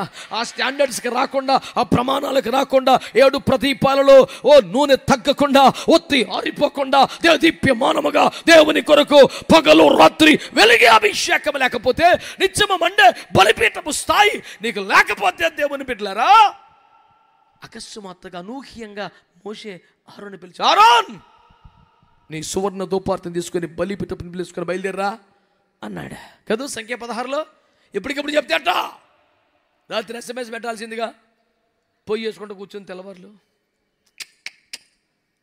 అప్పటికప్పుడు చెబితే కూడా అహరోను సువర్ణ ధూపార్తులు బలిపీఠం నిప్పులు వేసుకొని, అంటే అర్థం ఏంటి? అతను బలిపీఠం ఆరిపోలా, అతను బలిపీఠం మండుతూ ఉంది. ఎప్పుడు చెప్పినా అలాంటి సందర్భం వస్తుందని ఊహ లేకపోయినా, అది నిత్యము మండుతున్న బలిపీఠము కనుక, అతని యాజకత్వం బ్రహ్మాండంగా సాగుతోంది కనుక, ఆరిపోని సేవ చేస్తున్నాడు కనుక, దీప్యమానంగా మండుతున్న సేవ జరుగుతోంది కనుక, తెగులను ఆపగలిగాడు, మృత్యువును ఆపగలిగాడు, ప్రజలను కాపాడగలిగాడు. ఈ రోజున నేనే ఆలయం అని ఫీల్ అవటం కాదు, ఆలయముగా కట్టబడాలి, అనుభవాల్లోనికి రావాలి, ఆ ప్రతిష్టలో బ్రతకాలి, ఆ అగ్ని, ఆ సమర్పణ, ఆ శుద్ధీకరణ, ఆ ప్రార్థన, అభిషేకం నీలో ఉండాలి.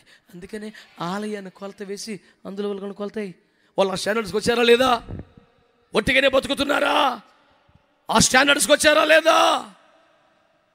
దేవుని సంఘం అంటే ఏమిటి? నెంబర్ 1, దేవుని ఆస్తి, దేవుని కష్టార్జితం, దేవుని సంపాద్యం కనుక ఆయనకు సొత్తుగా బ్రతకాలి. ఆమేన్. 2, దేవుని సంఘం అంటే ఏమిటి? దేవుని ఆలయం, పరలోకపు ఆలయ ప్రమాణాలకు చేరుకోవాలి.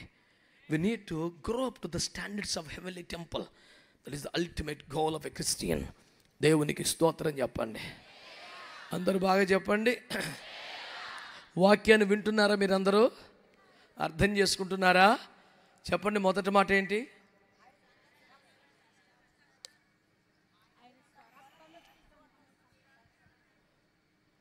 మా తమ్ముడేడి?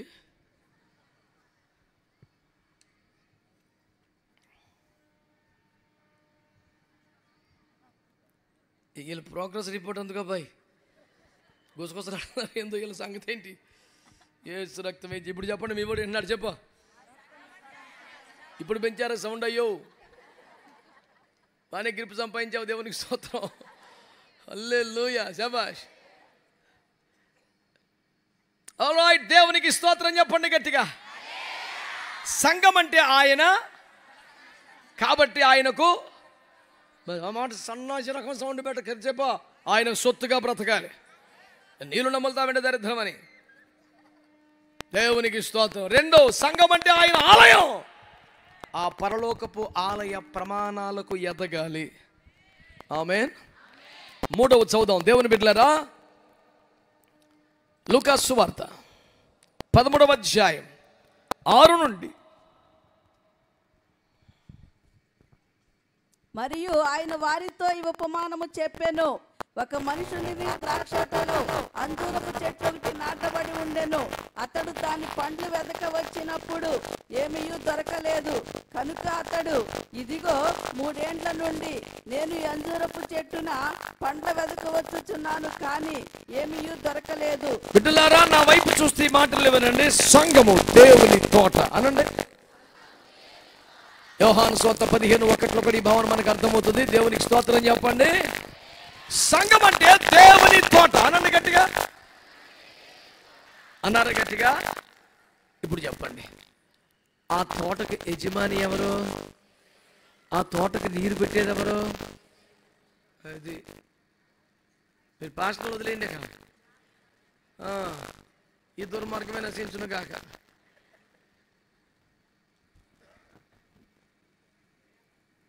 ఈ తేడాపాడ మాటలు కుదరదు. తోట యజమాని ఎవరు? తోటమాలి ఎవరు? కాపరి. దేవునికి స్తోత్రం కలుగును గాక. ఓనర్ గారు ఆయనే, కానీ కంచి చూసుకునేది ఎవరో, రోజు నీళ్లు పెట్టేది ఎవరో. ఫలించకపోతే యేసు రక్తమే జయం, తన ప్రాణమును అడ్డేసి మరి చుట్టూ తవ్వి ఎరువేసి దానికి ఏర్పాట్లు చేసేది ఎవరో. స్తోత్రం చెప్పండి. ఒక సింపుల్ సూత్రం చెప్తాను, మీకు ఏమీ లేదు. రోడ్డు పక్కన అంజూరం అనండి, తోటలో అంజూరం అనండి. రెండింటి దగ్గరికి ఏసై వచ్చాడా లేదా? రెండింటి దగ్గర ఫలం ఆశించాడా? రెండింటి దగ్గర కూడా ఫలము లేదు. కానీ రోడ్డు పక్కన చెట్టు ఏం చేశాడు? సాయంత్రానికి ఎండిపోయింది, మళ్ళీ వేర్ల కాడికి.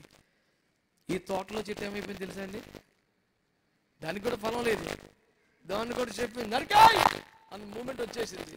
కానీ అక్కడ ఒక ఆయన ఉన్నాడు, ఎవరో దస్తిస్తాను, హెస్తరిస్తాను, ఏదో తిట్టో దవ్వుతాను, ఎరువు వేస్తాను, నీళ్లు పెడతాను, ఏదో తిప్పలు పడతాను, అప్పుడు కూడా ఫలించకపోతే అప్పుడు నరికేద్దువులే అంటూ దేవుని కోపం అనే గండ్రగొడ్డలకి తన పేక, తన మెడ అడ్డమేసి దాన్ని ఆపిన వ్యక్తి ఎవరో? తోటమాలి, కాపరి. స్తోత్రం చెప్పండి.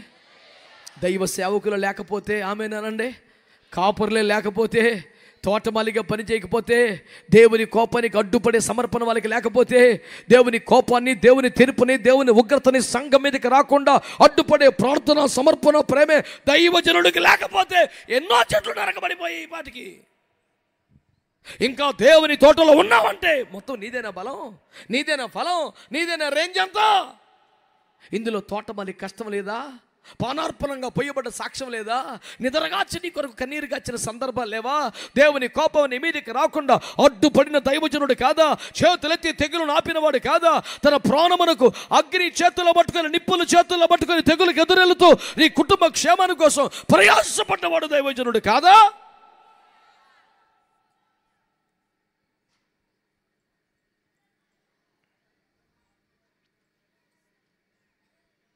సంఘం అంటే దేవుని తోట.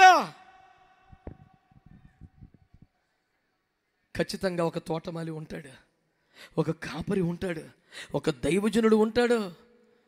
ఆయన యజమాని పట్ల గౌరవాన్ని కలిగి, భయభక్తులు కలిగి ఏ తోటను కాచుకుంటా ఉంటాడు. దేవుని కోపం రాకుండా, దేవుని తీర్పు రాకుండా, దేవుని ఉగ్రత రాకుండా ఎప్పటికప్పుడు సంఘానికి దేవుని కోపానికి అడ్డుపడుతూ 106వ కీర్తన 23వ వచనంలో రాసిన మాట అదే కదా. మోషే ఆ రాత్రంతా అడ్డుపడి, ఆమేనండి. ప్రసంగం ఏముందండి? ఎవరైనా చెప్పొచ్చు ప్రాక్టీస్ చేసుకొని. ఎవరు పడతాలో చెప్తారు కూడా కదా. సబ్జెక్ట్ లేకపోయినా ఏమి లేకపోయినా వేసి రక్తం ఇచ్చే ఎట్టకట్ట కథ నడిపేస్తాం, ఓడిపోయి కట్ట ధైర్యం ఉంది. నేను చెప్పే సువార్త ఏంటంటే, దేవుని కోపానికి అడ్డుపడొద్దు, దేవుని ఉగ్రతకు అడ్డుపడొద్దు. అది కాపరి మాత్రమే చేసే పని. చేతులు ఎత్తి స్తోత్రం చెప్పండి. చెట్టు సాయంత్రానికి ఎండిపోయింది, ఈ చెట్టు అప్పటికి 3 సంవత్సరాలుగా బతికి 4వ సంవత్సరం ఛాన్స్ కొట్టేసింది. మళ్ళీ పక్కలో ఉన్న చెట్టు సాయంత్రానికి ఎండిపోయింది. ఈ చెట్టు 4 ఏండ్లుగా కృప వెంబడి కృప పొందుతూ ఉంది. కృప వెంబడి కృప పొందుతూ ఉంది. కారణం, ఒక తోట మళ్ళీ దాని కొరకు ప్రయాసపడతా ఉన్నాడు. అలాంటి సంఘ కాపురులు బట్టి చపరులు బట్టి స్తోత్రం చెప్పండి. అలాంటి దైవజనులు బట్టి స్తోత్రం చెప్పండి. వారికున్న ప్రేమను బట్టి స్తోత్రాలు చెప్పండి. వాళ్ళకున్న భారాన్ని బట్టి స్తోత్రాలు చెప్పండి. దేవుని ఉద్గతకు అడ్డుపడే వారి మనసును బట్టి స్తోత్రం చెప్పండి. ఏ విధము చేతనైనా మీకు కృప రావాలని ప్రయాసపడుతున్న సేవకులను బట్టి గట్టిగా చప్పట్లు కూడా దేవుని మహింపరచండి. హల్లెలూయా. సంఘం అంటే దేవుని తోట అనండి. ఒక తోటమాలి ఉన్నాడు, ఉంటాడు. ఆయన గౌరవించాలి, ఆయన ప్రేమించాలి, ఆయన పట్ల కృతజ్ఞత కలిగి ఉండాలి, అల్టిమేట్గా ఫలించాలి అనండి. అనండి. సంఘం అంటే దేవుని తోట. తప్పకుండా ఒక తోటమాలి ఉండాలి. ఉండాలి. ఈ రోడ్డు పక్కన చెట్టు, బాపు చెట్టు ఉంటుంది చెప్పనా? ఏమండోయ్, రోడ్డు పక్కన చెట్టు దారి అయిపోయాడు. ఎవడన్నా కాయలు నేను కొన్ని కోసుకుంటాడు. వాడు కోసుకుంటాడు. రోడ్డు పక్కన చెట్టు కదా. నువ్వు ఎందుకు కోస్తున్నావు అన్నావు అనుకో, ఏమంటాడు? నీదా, నా ఇష్టం. సరే కోసుకున్నాడు. నువ్వు చూసావు, ఎండలు పెరిగినాయి, చెట్టు అంతా ఎండిపోయింది, చచ్చిపోయేలాగా ఉంది. బోల్డ్ సార్లు కోసుకున్నావు కదా, నీళ్ళు పోయచ్చు కదా అన్నావు అనుకో, వాడు ఏమంటాడు? నాదా. కాయలు కోసుకునేది ఎప్పుడు? ఇది అంటాడు. నీళ్ళు పోయమంటే ఏదో ఒక సంఘానికి చెందకుండా రోడ్డు పక్కన చెట్లకు బతికిపోయి నీ బతుకలకు ఎడుతుంది. స్తోత్రం చెప్పరే. ఇదివరకు మా పాస్టర్ గారు నెలకు ఒక్కసారి దర్శిస్తే గొప్ప అండి. ఇప్పుడు ప్రతిరోజు ఎవరో ఒకరు దేవజనులు వస్తున్నారు. హల్లెలూయా అంటుంది. మొన్న ఒక తల్లి గారు, పిచ్చి మొక్కమాను రోడ్డు పక్కన చెట్టువే తల్లి.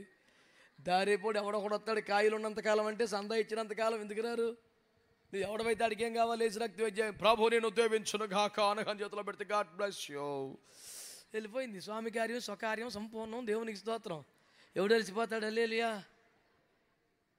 ఇలాంటి పనికి మళ్ళీ పనులు చేయబాకండి. ఒక సత్తువు గల సంఘములో నాటబడి ఉండండి. ఒక కంచె గల తోటలో ఉండండి. ఒక తోట మాలి సంరక్షణకు అప్పగించుకోండి. ఎంత నీరు పోసినా, ఎంత ఎరువేసినా ఫలించట్లేదంటే అప్పుడు పైకి చూస్తాడు. పైకి చూస్తే ఎండిపోయిన కొమ్మలని నరికి పారేస్తాడు. ఏసు రక్తం వేజేయం. నీళ్లు పోసినప్పుడు ఉత్తమ కాపరి, నరికేసినప్పుడు దుర్మార్గ కాపరా. నీళ్లు పోసినా నరికినా నువ్వు ఫలించడానికి ఈ సావులన్నీ కూడా. స్తోత్రం. ఇప్పుడు చెప్పరు ఏమనండి, మా పాస్టర్ గారు మంచిగా కానీ ఈ మధ్య ఎందుకు నరికేస్తున్నాడండి బాబు. ఒక ఆదివారం ప్రతి ఆదివారం కూడా ఈ మధ్య బాబోయ్ వేసేస్తున్నాడు. అసలు టార్గెట్ ఎందుకు వేస్తున్నాడు నాన్న? ఎండిపోయిన కొమ్మల్ని, ఫలించిన కొమ్మలు బహుగా ఫలించినట్లు ఫలింపని వాటిని నరికేయాల. అవి తీసేస్తుంటే వాటికి అనవసరంగా వేస్ట్గా బలం పోతుంది. అవి తీసి పారేస్తే బలమంతా ఈ కొమ్మకి వస్తుంది, విస్తారంగా ఫలిస్తుంది. అందరూ దేవునికి స్తోత్రం చెప్పండి. సంఘం అంటే దేవుని తోట అనండి. సంఘం అంటే దేవుని తోట. దేవునికి స్తోత్రం చెప్పండి గట్టిగా. హల్లెలూయా. సంఘం అంటే దేవుని తోట కనుక అన్న మాట జాగ్రత్తగా వినే ప్రయత్నం చేయండి. ఒక తోటమాలి హలో ఉండాలా అక్కర్లేదా? అంటే పాస్టర్ గారండి మాకేం లేదండి, మేమే చేసేసుకుంటామండి. మేమే ఇవన్నీ మ్యూజికల్ చేయరేటర్ గంట కూడా కూర్చుంటాకే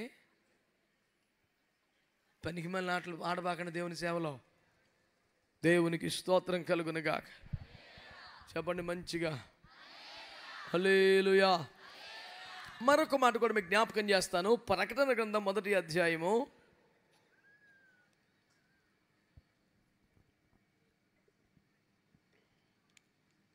6వ వచనం. మనలను ప్రేమించుచు తన రక్తము వలన మన పాపముల నుండి మనలను విడిపించిన వానికి మహిమయు ప్రభావమును యుగ యుగములు కలుగునుగాక. ఆమేన్. ఆయన మనలను తన తండ్రి యగు దేవునికి ఒక రాజ్యముగాను. గట్టిగా ఆమేన్ అనండి. తన ప్రాణమిచ్చి తన రక్తమిచ్చి మనల్ని కొన్నాడంట ఆయన. ఆమేన్. అలా కొన్నాకేం చేశాడు? మనల్ని మన తండ్రి అయిన దేవునికి ఒక రాజ్యంగా మార్చాడంట. గట్టిగా ఆమేన్ అనండి. హల్లెలూయా. నాలుగో మాట చెప్తున్నాడు, మనమే దేవుని రాజ్యం. అనండి గట్టిగా. ఒకటి మనమే దేవుని, ఒకటి మనమే దేవుని ఆస్తి, కష్టార్జితం, సంపాద్యం కనుక ఆయన సొత్తుగా మనం ఉండాలి. రెండు, మనమే దేవుని, అందుకని ఆలయంగా కట్టబడాలి, పరలోకపు ఆలయ కొలతలకు సరిపోవాలి. మూడు, దేవుని తోట గనుక తోటమాలిని కలిగి ఉండాలి, చక్కగా ఫలించాలి. నాలుగోది, మనమే సంఘం అంటే దేవుని, చెప్పండి, దేవుని ఎట్టయ్యావు దేవుని రాజ్యం? ఆయన తన రక్తం ఇచ్చి ప్రాణమిచ్చి కొని మనల్ని తండ్రి అయిన దేవునికి ఒక రాజ్యంగా మార్చాడు. ఆమేనని చెప్పండి గట్టిగా, చెప్పండి గట్టిగా. బిడ్డలారా ఆలకించండి మాటని. మనల్ని దేవుడు తన తండ్రికి ఒక రాజ్యంగా చేశాడు కనుక మనమే దేవుని రాజ్యం. అనండి, మనమే దేవుని రాజ్యం అంటే అర్థం ఏంటంటే ఇష్టారాజ్యం చెలరేగిపోకూడదని. హలో, మనమే దేవుని రాజ్యం అంటే అర్థం ఏంటంటే ఇష్టారాజ్యం చెలరేగిపోవడదు, కుదురుగా ఉండాలి. ఆమేనండి, అందరూ అనండి గట్టిగా. హల్లెలూయా. శ్రద్ధగా ఈ మాటలు గమనించండి బిడ్డలారా, మనమే దేవుని రాజ్యం. ఒక్క మాట మీకు మనవి చేస్తాను. యోహాను సువార్త 18వ అధ్యాయం 38 చదవండి. యేసు, నీవన్నట్టు నేను రాజునే, ఆహా, సత్యమును గూర్చి సాక్ష్యం ఇచ్చుటకు నేను పుట్టి తిని, ఇందు నిమిత్తమే ఈ లోకమునకు వచ్చి తిని, సత్య సంబంధి అయిన ప్రతి వాడును నా మాట వినును అనెను. 36 కూడా చదువు తల్లి. యేసు, ఈ రాజ్యము ఈ లోక సంబంధమైనది కాదు. ఆమేనండి ఒకసారి గట్టిగా. తలలు పైకెత్తి నా వైపు చూస్తూ ఒక మంచి స్తోత్రం చెప్పండి. ఏమయ్యా వీళ్ళందరూ నువ్వు రాజు అని చెప్తున్నావంట, కలవరపరుస్తున్నావంట, మా కైసర్ రాజు గారికి యాంటీగా రాజ్యం కడుతున్నావంట, ఏంటా నీ గొడవ అని అడిగాడు పిలాతు. ఈయనేం మాట్లాడలా. చెప్పు, నాకు అధికారం ఉంది, అవసరమైతే విడిపించగలను. ఆయన అంటాడు, నీవన్నట్టు నేను రాజునే, కానీ నా రాజ్యం ఈ లోక సంబంధమైంది కాదు. అనండి ఆ మాట అందరూ చెప్పండి గట్టిగా. నా రాజ్యం ఈ లోక సంబంధమైంది కాదు అంటే అర్థం ఏంటి? నా రాజ్యం ఈ లోకంలో లేదనే చెప్పాలి. నా రాజ్యం ఈ లోకంలో లేదనే. లోకంలో అసలు లేకపోతే ఈ లోకంతో సంబంధం లేదని ఎందుకు చెప్తున్నాడు? లోకములో ఉంది కానీ లోకంతో అంటగాగట్లా. ఏసు రక్తం చేయం. లోకములో ఉంది కానీ లోకంతో రాసుకొని పూసుకొని తిరగట్లా. లోకములో ఉంది కానీ లోకంతో అసలు సంబంధమే లేకుండా ఉందంట. ఒకసారి గట్టిగా ఆమేనండి చెప్పాలి గట్టిగా. దేవుని రాజ్యం అంటే ఈ లోకములో ఉందా లేదా? హలో, ఉందా లేదా? ఈ లోకములో ఉన్నది ఈ లోకములోనే ఉంటుంది. మోర మోగేదాకా ఇక్కడే పని, యేసు రక్తం ఏం చేయం. కానీ ఏం చేయాలట? ఈ లోకంతో సంబంధం అనండి. ఈ లోకంతో సంబంధం ఏమి? మరి మనం లోకంలో ఉంటున్నాం కాబట్టి కొన్ని కొన్ని తప్పు అన్నారు పెద్ద పెద్ద గారు.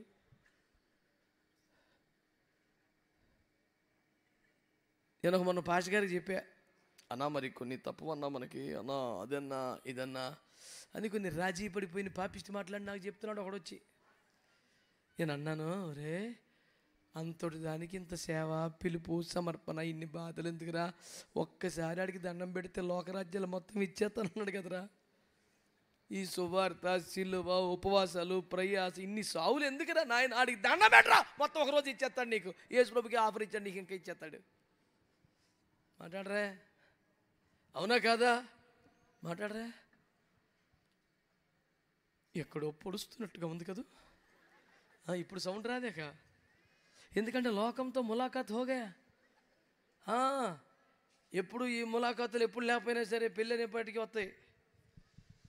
హలో, ఇప్పుడు సైలెంట్ అయిపోవడం కానీ దొంగడు తేలు కుట్టినట్టు మాట్లాడు. ఇప్పుడు దాకా ఆమెన్ ప్రైజ్ తలాడని ఇప్పుడు సౌండ్ తగ్గించావే.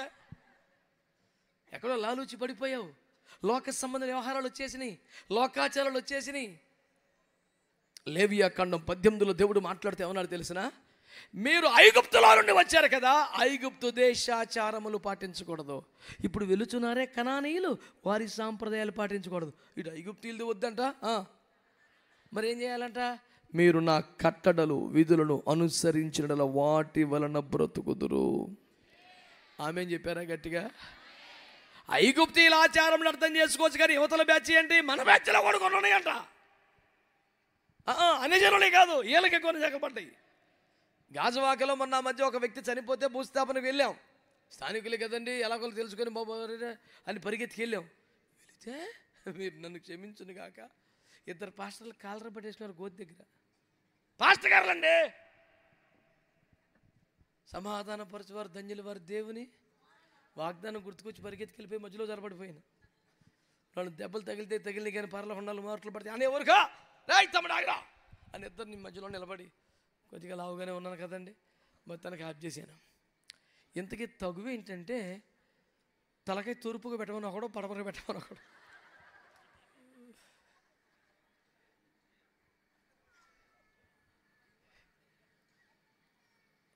ఎంత ఆవేశందో తెలుసా? అని నువ్వు చెప్పని అసలు దేవుడు తూర్పు నుంచి చెప్తాడు రాడా? అయితే తూర్పుకి కాలు పెట్టవచ్చా? తప్పు కాదు. ఆయన తూర్పుని చెప్తుంటే అమర్యాద తలకాయ పెట్టి అంటాడు వీడు. వారి తెంగరవాడా, తూర్పు నుంచి వస్తాడు కాబట్టి తూర్పు కాలు ఇటు ఉంటే ఆయన రాగానే ఎలా లేచిపోతాడు అంటాడు. ఏ బచ్చం ఇంకా కేల్వని ఏమై నేను అన్నాను, అనయా ఒక్క నిమిషం అన్నయ్య, మరి మొక్కలు నరికి తగిలిట్టేశారు కదా, నాడు ఎలా లెక్కుతాడనయా అన్నాను. అంటే మరి అది కూడా ఆలోచించలేదు. ఆడు ఆలోచించలేదు అప్పుడు దాకా. మరి సముద్రం మృతులను అప్పగిస్తుందంటే వాళ్ళు ఎటు నుంచి వస్తారని నువ్వు ఇలా లెగాలంటున్నావు అంటే ఇప్పుడు ఎటైనా పర్లేదంటావా అన్నాడు. ఇక్కడ న్యూజివీడి దగ్గర ఒక సంఘం, ఒక గ్రామంలో నన్ను పిలిచారు. అన్నా నువ్వు ఈ దారికి వెళ్తే ఒక గంట వచ్చి పని ప్యానం తీసేస్తున్నాడు పెద్ద మనిషి. అసలు ఏదో సమస్య లేకపోతే పిలుస్తారా సేవకులు, ఫోన్లే అని చెప్పి నేను వెళ్తే దేవుని కృపను బట్టి అన్యా మందిరంకి దేవుడు స్థలం అమ్మని అడుగుతున్నాం, ఇచ్చాడు. ఒక 4 సెంట్లు కొన్నాం, మందిరం పెంచాలనుకున్నాం, సంతోషం. మూలరాయి ఇయ్యాలా ఏంటి? అది కాదు, తూర్పే పక్కన స్థలం అడుగుతాడు, ఎవరో ఉత్తరం పక్కన దొరికింది, ఉత్తరానికి పెంచవచ్చా లేదని అడుగుతున్నాడు ఇప్పుడు నన్ను. నేను చెప్పాను, అన్నయ్య నేను బైబిల్ ఉంటుంది కానీ నా దగ్గర పంచాంగం క్యాలెండర్ ఉండదు అన్నయ్య.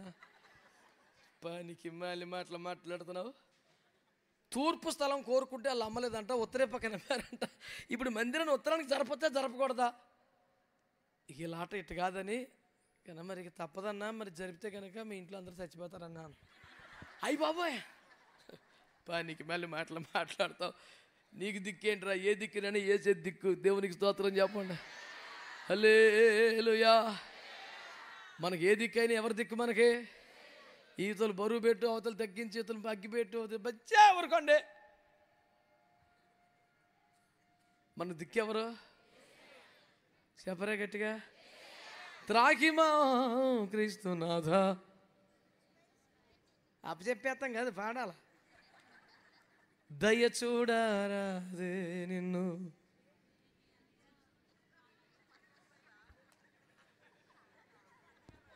అవి రావు మనకి, అర్థం పర్థం లేకుండా సౌండ్ పొల్యూషను. వాడు ఎందుకు కొట్టేస్తున్నాడో తెలియదు, ఎందుకు ఊగుతున్నాడో తెలియదు, గోల. అన్నా నేను ఒక పాట రాశాను, నాకు ఛాన్స్ ఇవ్వని అన్నాడు ఒకడు. సర్లేని ఇచ్చాను. వీళ్ళు వాయిందామంటే గ్యాప్ ఎత్తలేదు వాళ్ళకి. వాళ్ళు ఎక్కడ నాపుతాడేమో చిన్నగా కితకితలు పెడతాను సార్, అసలు ఛాన్స్ ఇస్తలేదు. నేను ఆపి ఒరే ఇంటర్లోడ్ ఇస్తారు కొంచెం ఆగరా అంటే, ఆగరే ఆ పల్లవ అవ్వలేదు ఇంకనే అన్నాడు. అప్పటికి 9-10 లైన్లు దాటిపోయి పల్లవ అవ్వలేదండి అడిగి. రే పల్లవ అంటే ఎలాగ ఉండాలరా అంటే, ఎలాగ ఉండాలి రూల్ ఉందంటే, నాకు అలాగ వచ్చింది పేరేపనా. ఈ బాబుతో మా డాడీ అనేవాడు, ఒరే వాడికి సైకిల్ ఎక్కడ వచ్చింది కానీ దిగటం రావట్లేదురా అని పట్టుకొని దింపడం గుద్దేస్తాడా. నేను నీకు ఆ తలాంతో కృప లేకపోతే నోరు మూసుకుండొచ్చు కదా. జనం పేణం తిత్తగా తయారై రోడ్డు మీదకి వచ్చి 9 లైన్ల పల్లవి 10 లైన్ల ఎవరిని చంపేస్తావరా?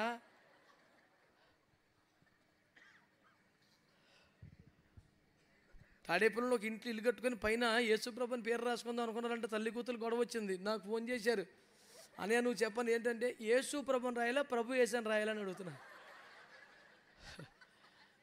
కాదు, ఇలాంటి వింత భక్తులు భూమి మీద ఉంటాం ఏంటి? వాళ్ళందరూ నాకు తగలటం ఏంటి? 50 ఏళ్ళకి అనారోగ్యాలు వచ్చేస్తే సగం వీళ్ళు కారణమే అనిపించింది నాకు.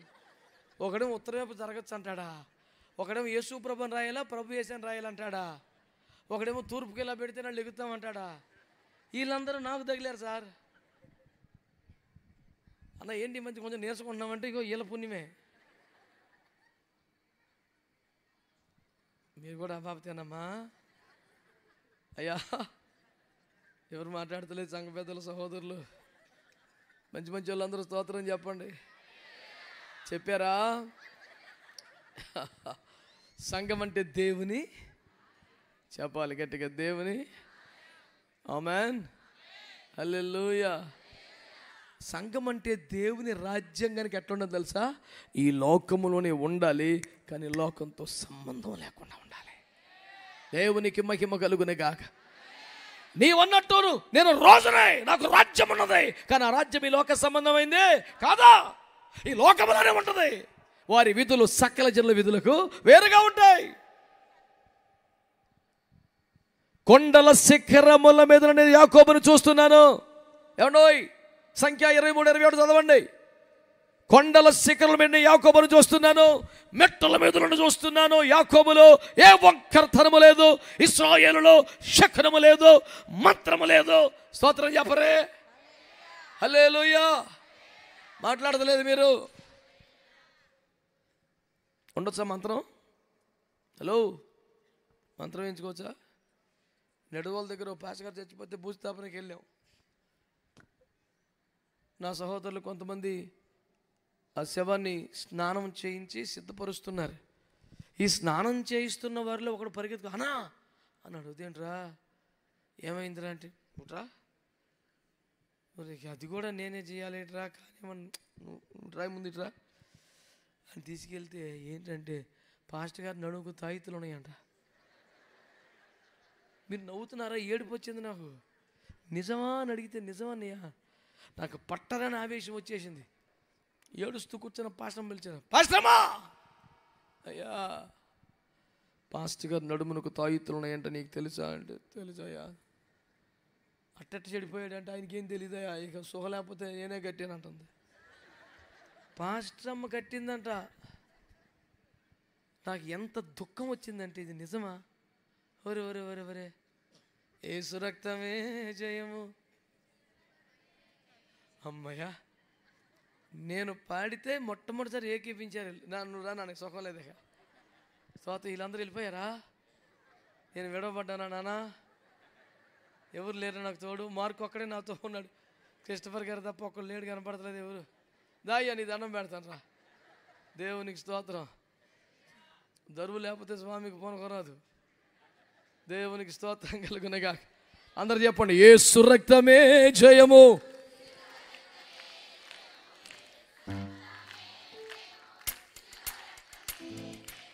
యేసు భక్తులకే జయము, యేసుకే జయము జయము, యేసు రక్తమే జయము. చప్పట్లో. యేసు భక్తులకే జయము, యేసుకే జయము జయము, యేసు రక్తమే జయము. ఇంతేనా? ఇంతమంది పాడితే ఎట్లా ఉండాలా? యేసు భక్తులకే జయము, యేసుకే జయము జయము.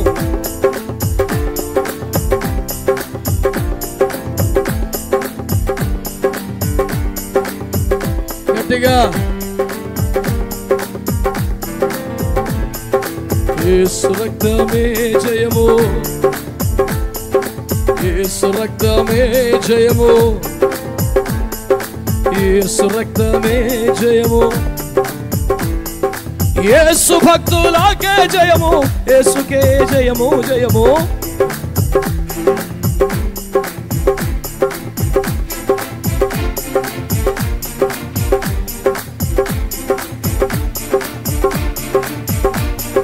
యేసు రక్తమే జయము, యేసు రక్తమే జయము, యేసు రక్తమే జయము, యేసు రక్తమే జయము. హల్లెలూయా. చేతులెత్తి అందరం ఒక మంచి స్తోత్రం చెబుదామండి. ఆయన రాజ్యము ఈ లోకములోనే ఉన్నది, కానీ లోక సంబంధమైనది, ఈ లౌకిక పద్ధతులు, లోక సంబంధ వ్యవహారాలు ఉండకూడదు.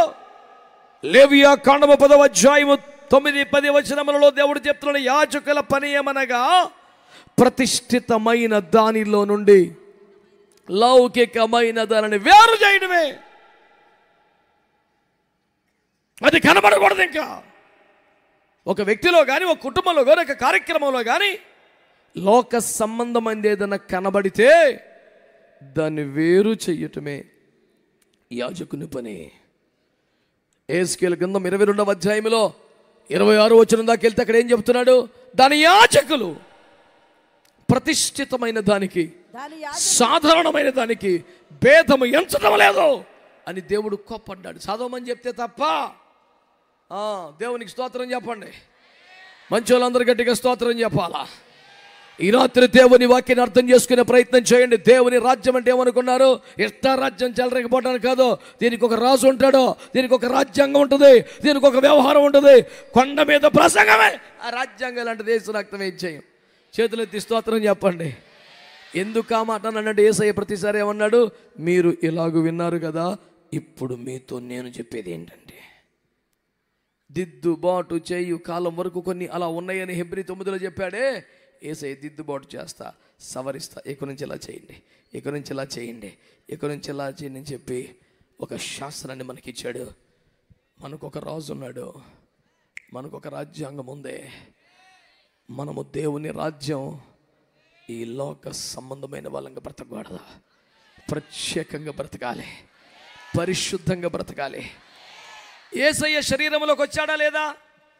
మాట్లాడండి. రక్త మాంసాల్లో పాలివాడయ్యాడా లేదా? ఈ లోకములో పాపులను ప్రేమించాడా లేదా? మరి పాపులతో పాపులలాగే జీవించాడా? శరీర కార్యాలు చేశాడా? శరీర సంబంధంగానే ప్రవర్తించాడా? శరీరంలో ఉన్నాడు కానీ శరీరానుసారంగా ప్రవర్తించలేదు. రక్త మాంసాల్లో పాలివాడయ్యాడు కానీ పాపిష్టి యవనేచ్ఛలు, భోగేచ్ఛలు, శరీరేచ్ఛలు ఎప్పుడు కనబడలేదు. మనం కూడా లోకములో ఉండాలి కానీ లోక సంబంధంగా ఉండకూడదు. చేతులెత్తి దేవునికి స్తోత్రం చెప్పండి ఒకసారి. సంగమనగా దేవుని రాజ్యం. మనము లోక సంబంధం కాకుండా ప్రత్యేకంగా బ్రతకాలి. దేవునికి మంచిగా స్తోత్రం చెప్పండి. హల్లెలూయా. మరొక మాట పరిశుద్ధ గ్రంథంలో చూద్దాం. సంఘం అంటే ఏమిటంటే ప్రియులారా, పరమగీత గ్రంథం 6వ అధ్యాయం,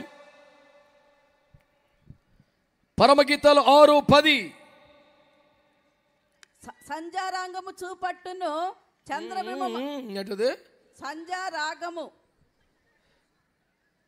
నాకు అర్థం కాదు, ఒక తప్పు జరిగింది కాబట్టి మళ్ళీ చదవమన్నాను. సంధ్యారాగము చూపట్టుచు అది మరి చంద్రబింబం అంత అందము గలదై సూర్యుని అంత స్వచ్ఛమును కళను కల.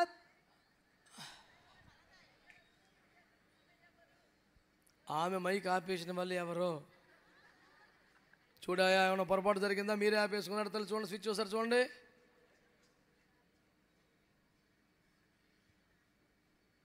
సరే నేనే చదువుతానులే. సంధ్యారాగము చూపట్టుచు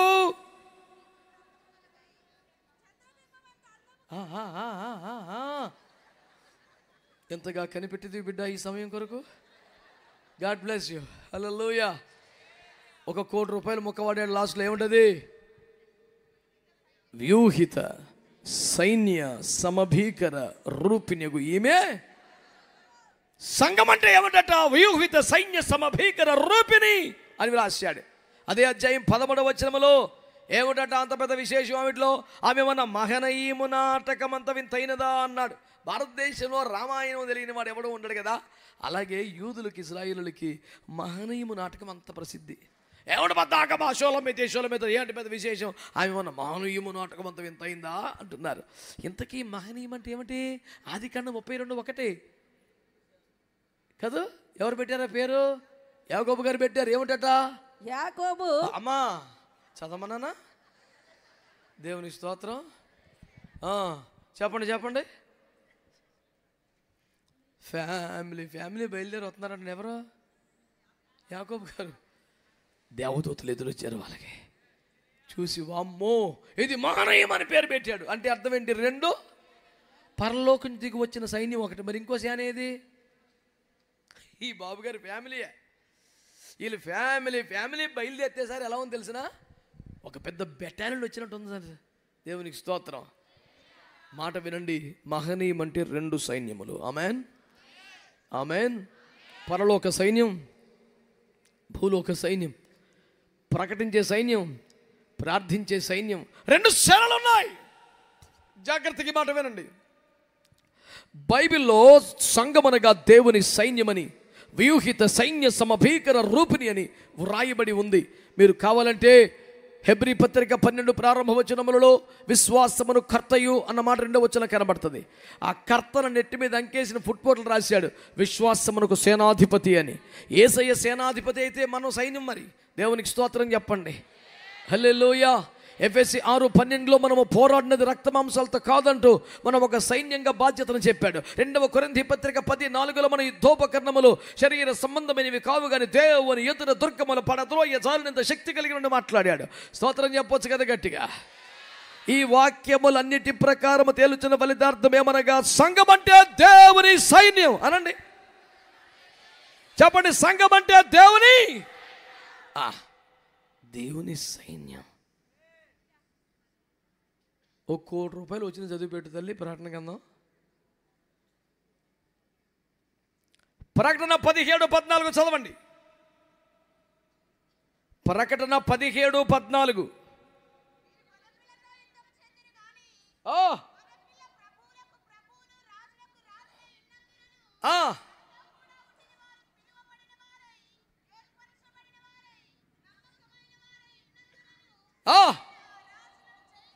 దేవునికి స్తోత్రం చెప్పండి. దేవునికి కడుపులోనే యాంప్లిఫైర్ పెట్టేశాడమ్మా. సౌండ్ సిస్టమ్ వాళ్ళకి దిగులు వచ్చేస్తుంది ఇప్పుడు. అమ్మో, ఏమే 10 కాలాలు ఇక్కడ కొనసాగితే మన సౌండ్ సిస్టమ్కి బేరం ఉండదు అన్నట్టు కొన్నావు నువ్వు. దేవునికి స్తోత్రం. మంచి వాళ్ళందరూ స్తోత్రం చెప్పండి. గొర్రె పిల్లతో యుద్ధము చేయడానికి భూరాజులందరూ వస్తారంట.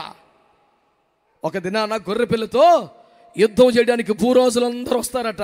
అప్పుడట గొర్రె పిల్లతో ఒక టీం ఉందంట. స్తోత్రం చెప్పండి. గొర్రె పిల్లతో ఉన్నవారు గొర్రెపిల్ల రాజులకు రాజును ప్రభువులకు ప్రభువునై ఉన్నందు మాత్రమే కాక ఆయనతో ఉన్నవారు పిలువబడ్డవారు, ఏర్పరచబడ్డవారు, నమ్మకమైన వారు గనుక ఆయన వారిని జయిస్తాడు. గట్టిగా ఆమేన్ అనండి. ఇప్పుడు యేసయ్య జయించగలిగిన వాడా కాదా? శక్తి కలిగిన వాడా కాదా? ఆయన శక్తి తగ్గిపోయి అంటావా? కాదు. గొర్రెపిల్ల ప్రభువులకు ప్రభును రాజులకు రాజు అయి ఉన్నాడు. కానీ ఆయనతో ఉన్నవారు ఎవరు? ఆయనతో ఉన్నవారంటే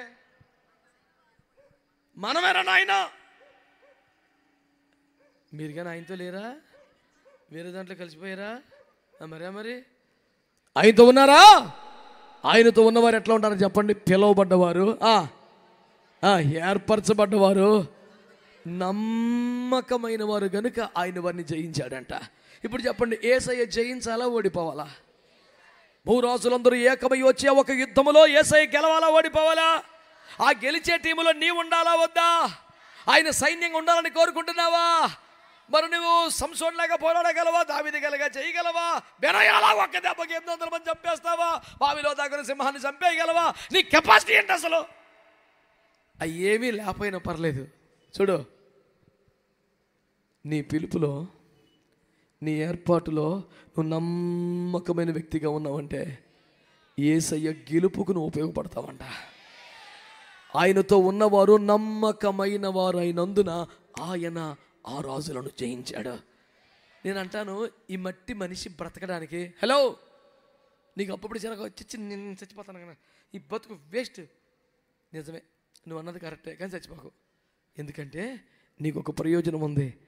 నీ నమ్మకత్వం అనండి, నీ నమ్మకత్వం యేసయ్య గెలుపుకు ఉపయోగపడుతుందంట. నువ్వు సేవలో, నీ పిలుపులో, నీ భక్తిలో, నీ ఏర్పాట్లో నమ్మకంగా ఉంటే ఆ నమ్మకత్వం ఆ యుద్ధములో గెలుపునకు ప్రయోజనకరంగా మారుతుంది. నేను ఎందుకు భూమి మీద నేను అసలు యోగ్యున్నా? ప్రభువాన్ని పిలవటానికి పనికొస్తానా? సంఘములో చేర్చబడ్డ పనికొస్తానా? అంటుకట్టబడి కరకత నాకుందా?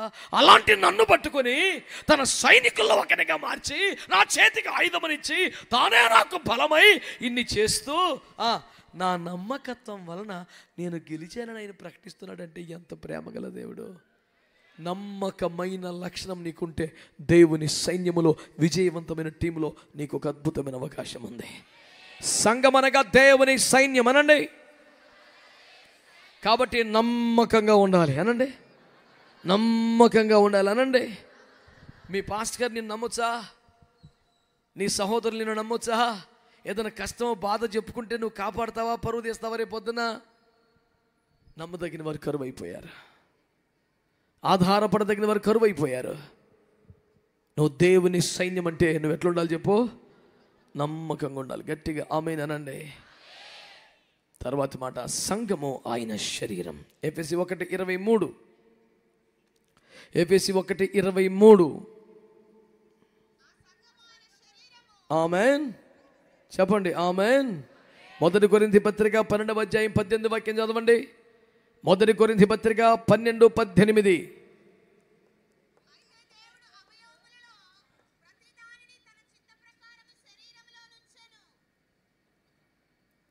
ఇరవై రెండు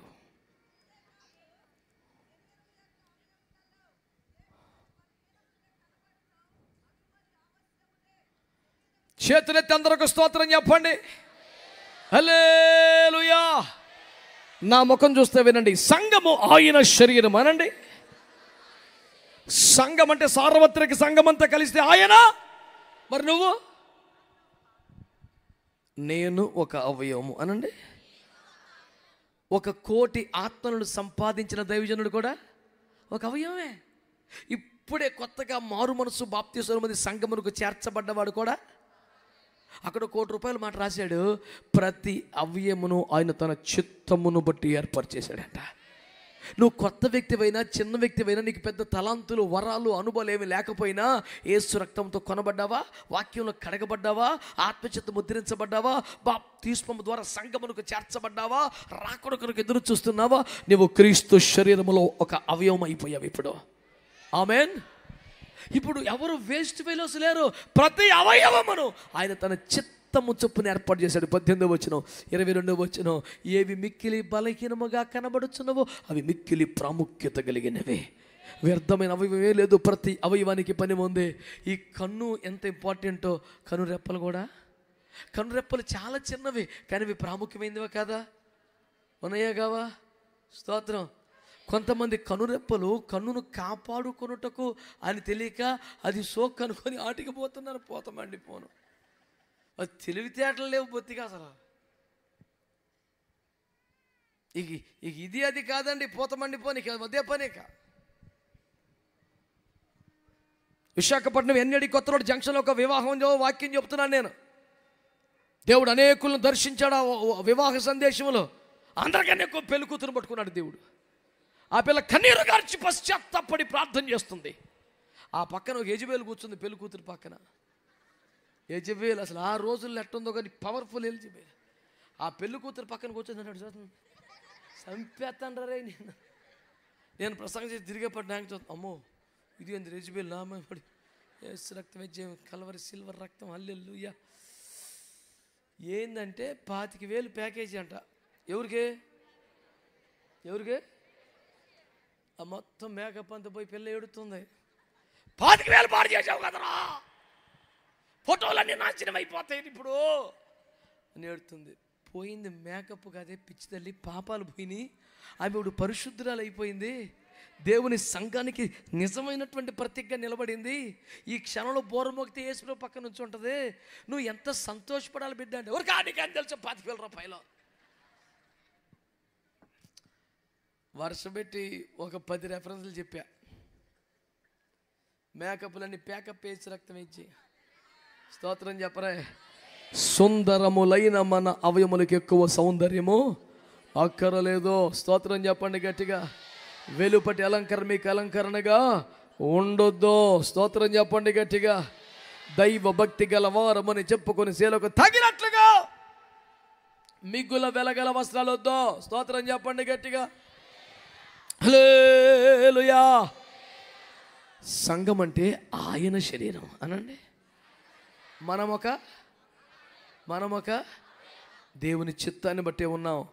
బలహీనులమైన మనతో పని ఉంది కాబట్టి ఏదో ఒక పని చెయ్యాలి అనండి. చర్చికి రావడం, కూర్చోవటం, ఆమె చెప్పగానే పనికి మళ్ళీ క్యారెక్టర్ అట్లా ఉండొచ్చా? మన శరీరంలో పనిచేయని అవయం ఏమైనా ఉందా? ఇప్పుడు ఇంత శరీరంలో ఒక్క చిటికి నెల కదులుతలేదు అనుకో, అట్టాగా బిగిసిపోయింది అనుకో, పోన్లే ఇంకా 9 ఏళ్ళు ఉన్నాయి ఎందుకు ఫీల్ అవుతా అంటావా? చెయ్యి ఎట్టాగా పట్టుకొని హాస్పిటల్ దండం పెడతారాయా, అల్లెల్లుయా అల్లే. మా ఊడు ఒకడు మొన్న ఆకలి పుడతలేదు హాస్పిటల్కి వెళ్తే ఆ టెస్టులు ఈ టెస్టులు, దేవునికి స్తోత్రం. మర్మాలు నాకు తెలియదు, నేను ఆ వైద్యం చదువుకోలేదు, కానీ 7,000 అయింది బిల్లు అడిగి. 7,000 ట్యాబ్లెట్లు వాడి వాడి వాడి 5 రోజులకి రమ్మన్నారని వెళ్ళాడంట హాస్పిటల్కి. వెళ్తే ఎట్టుందంటే, అయ్యా మీ దయవల్ల 2 ఇడ్లీ తిన్నానయ్యా. నేను అన్నాను, ఇంత కాస్ట్లీ ఇడ్లీ ఎవడు తినలేదురా అన్నాను. ఏంటని అంటే 7,000కి 2 ఇడ్లీ అంటే ఒక ఇడ్లీ 3,500. నేను 2006లో మొట్టమొదటిసారి సింగపూర్ వెళ్ళినప్పుడు 50 రూపాయలు అంటేనే టెన్షన్ పడి తింటాక వ్యానం అప్పలేదు నాకు. 3,500కి ఒక ఇడ్లీ తిన్నావు, నువ్వు కాస్ట్లీ మనిషి ఎవరా అంటే, అవురు కానీ నువ్వు ఎప్పుడు ఎట్టగా మాట్లాడదా. నేను ఎందుకు చెప్తున్నానంటే, ఆకలి అయిపోతే ఆ పూట కాగొచ్చుగా, నిలవ సరుకు బోల్డ్ ఉంటుంది కరగనయ్యే. అవసరానికి మించి ఆకలి లేకపోయినా వేసి పడేసావు, అది నీకు డస్ట్బిన్ లాగా వాడేవు, దాన్ని నాశనం చేసేసావు. లంకనం పరమవంశం, దేవునికి స్తోత్రం. ఓ పూట ఎండబెట్టరా ఏమైంది ఇప్పుడు అని ఆకలి పడతా. ఫోన్ మంచిది, కనీసం 500 మిగిలితే ఉండ్రా. దేవుని శరీరములో మనం ఏం చేయాలి? తప్పకుండా ఏదో ఒక పరిచర్య చేయాలి. విగ్రహ పుష్టి నైవేద్యం నచ్చేలాగా చూసుకొని మరొకళ్ళు చెప్పుకొని అడవాలి బ్యాచ్లో బతకబాకండి. సంఘములో ఉన్నారంటే ఏదో ఒక పరిచర్య చేయాలి. ఒక పనికొచ్చే పని చేస్తున్న అవయములాగా నీకు ఉండాలి. చివరిగా సంఘం చూడండి, 19వ అధ్యాయం ప్రకటన 6వ వచనం.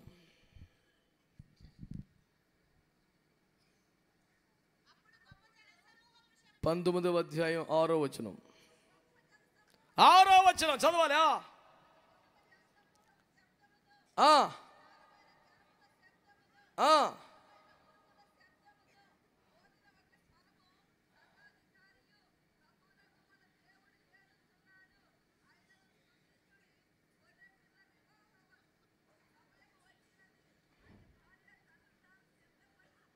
దేవునికి స్తోత్రం చెప్పండి. ఆయన భార్య అనండి. సంఘము ఆయన భార్య, సంఘం ఆయన వధువు. ఆమేన్ ఆమేన్. కనుక సంఘం ఏం చేయాలి? తను తాను సిద్ధపరచుకోవాలి అనండి గట్టిగా. చెప్పాలి చెప్పాలి చెప్పాలి. ఏం చేయాలి? మత్తయి సువార్త 25లో 1-2 వచనాల్లో ఎంతమంది కన్యకలు ఉన్నారు చెప్పండి. వాళ్ళు ఎవరి కొరకు ఎదురు చూస్తున్నారు? వాళ్ళు ఏ విధంగా సిద్ధపరచుకున్నారు? తమ దివిటీలు వెలుగుతున్నట్లుగా చూసుకున్నారు. పెండ్లి కుమారుడు రావటం ఆలస్యమైందట. కునికి ఇదిగో పెండ్లి కుమారుడు దిగ్గులు లేచారు. అందరు లేచారు, అందరు లేచారు. అందరి దగ్గర దివిటీలు ఉన్నాయి, అందరి వెలుగుతున్నాయి, అందరి ఆరిపోయే పరిస్థితికి వచ్చాయి. ఎందుకన్నా మంచిదని ఒక 5గురు ముందే సిద్ధులు కూడా కాస్త ఎక్స్ట్రా ఆయిల్ తెచ్చుకున్నారు. అంత అక్కర్లా టూ మచ్ చెయ్యొద్దు, ఇది సరిపోద్ది అనుకున్న వాళ్ళు మొత్తం ఉండిపోయారు ఇక్కడ. ఈ ప్రార్థన చాలు, ఈ భక్తి చాలు, ఈ సమర్పణ చాలు, ఈ అభిషేకం చాలు, చాలు చాలు చాలని భక్తిని కొనసాగించకుండా ధీమా వచ్చేస్తుంది చాలామందికి. ఎంతకన్నా ఎవడ చేయక్కర్లేదు, మరి టూ మచ్ చేయొద్దు, మనం కృపకాలంలో ఉన్నాం. ఏమిటి? జాగ్రత్తగా మాటలు వినండి. సంఘము ఆయన వధువు, ఆయన కొరకు సిద్ధపడాలి. సిద్ధపడాలంటే ఏం చేయాలి? మన దివిటీలు వెలుగుతూ ఉండగానే, మండుతూ ఉండగానే ఇంకా నూనెను సంపాదించుకోవాలి, ఇంకా అభిషేకాన్ని పొందుకోవాలి, ఇంకా కృప పొందుకోవాలి, రెండింతలుగా ప్రయాసపడాలి. గట్టిగా ఆమేనని చెప్పండి. ఈ దినము నా దేవుని సంఘం అంటే ఏమిటి? ఒక 7 మాటలు దేవుడి ముందు పెట్టాడు. ఒకటే, సంఘము ఆయన ఆస్తి, ఆయన కష్టార్జితము గనుక ఆయన సొత్తుగా బతకాలి. 2, సంఘము ఆయన ఆలయం, అందుచేత పరలోకపు ఆలయ నమూనాకి ఎదగాలి. 3, సంఘము దేవుని తోట. అందుచేత తోటమాలిని గౌరవిస్తూ అప్పగించుకుంటూ దేవుని కొరకు బహుగా ఫలించాలి. 4, సంఘము దేవుని రాజ్యం. లోకముతో సంబంధం లేకుండా ప్రత్యేకముగా బ్రతకాలి. 5, సంఘము దేవుని సైన్యం కనుక నమ్మకమైన వారమై దేవుని యుద్ధములు చేయాలి. 6, సంఘమైన శరీరం ఏదో ఒక పరిచర్య చేసే వరంగా ఉండాలి, వట్టి మాటలతో వచ్చిపోయే వాళ్ళని ఉండకూడదు. 7, సంఘమైన వధువు ఆయన రాకడ కొరకు 2 అభిషేకముతో మనల్ని మనం సిద్ధపరచుకోవాలి. దేవునికి స్తోత్రం చెప్పండి. 2000 సంవత్సరాల కంటే ఎక్కువ ఘన చరిత్ర కలిగిన దేవుని సంఘములో ఇదిగో ఈ FGCI సంఘం 50 ఏండ్లుగా మహిమ కలిగిన సేవ చేస్తున్నటువంటి ఈ నేపథ్యములో అసలు దేవుని సంఘం ఏమిటో ఒక 7 అనుభవాలు ఈ రాత్రి దేవుడు మన ముందు ఉంచాడు. ఒక్కసారి సీరియస్గా ఆలోచించు. ఒక్కసారి యథార్థంగా నీ గుండె లోతులోకి తొంగి చూసుకొని మాట్లాడు. నువ్వు దేవునికి సొత్తుగా బ్రతుకుతున్నావా? దేవునికి స్వంతం అయిపోయావా? అవసరాలకి మాత్రమే దేవుని కృపను వాడుకొని బతుకుతున్నావా?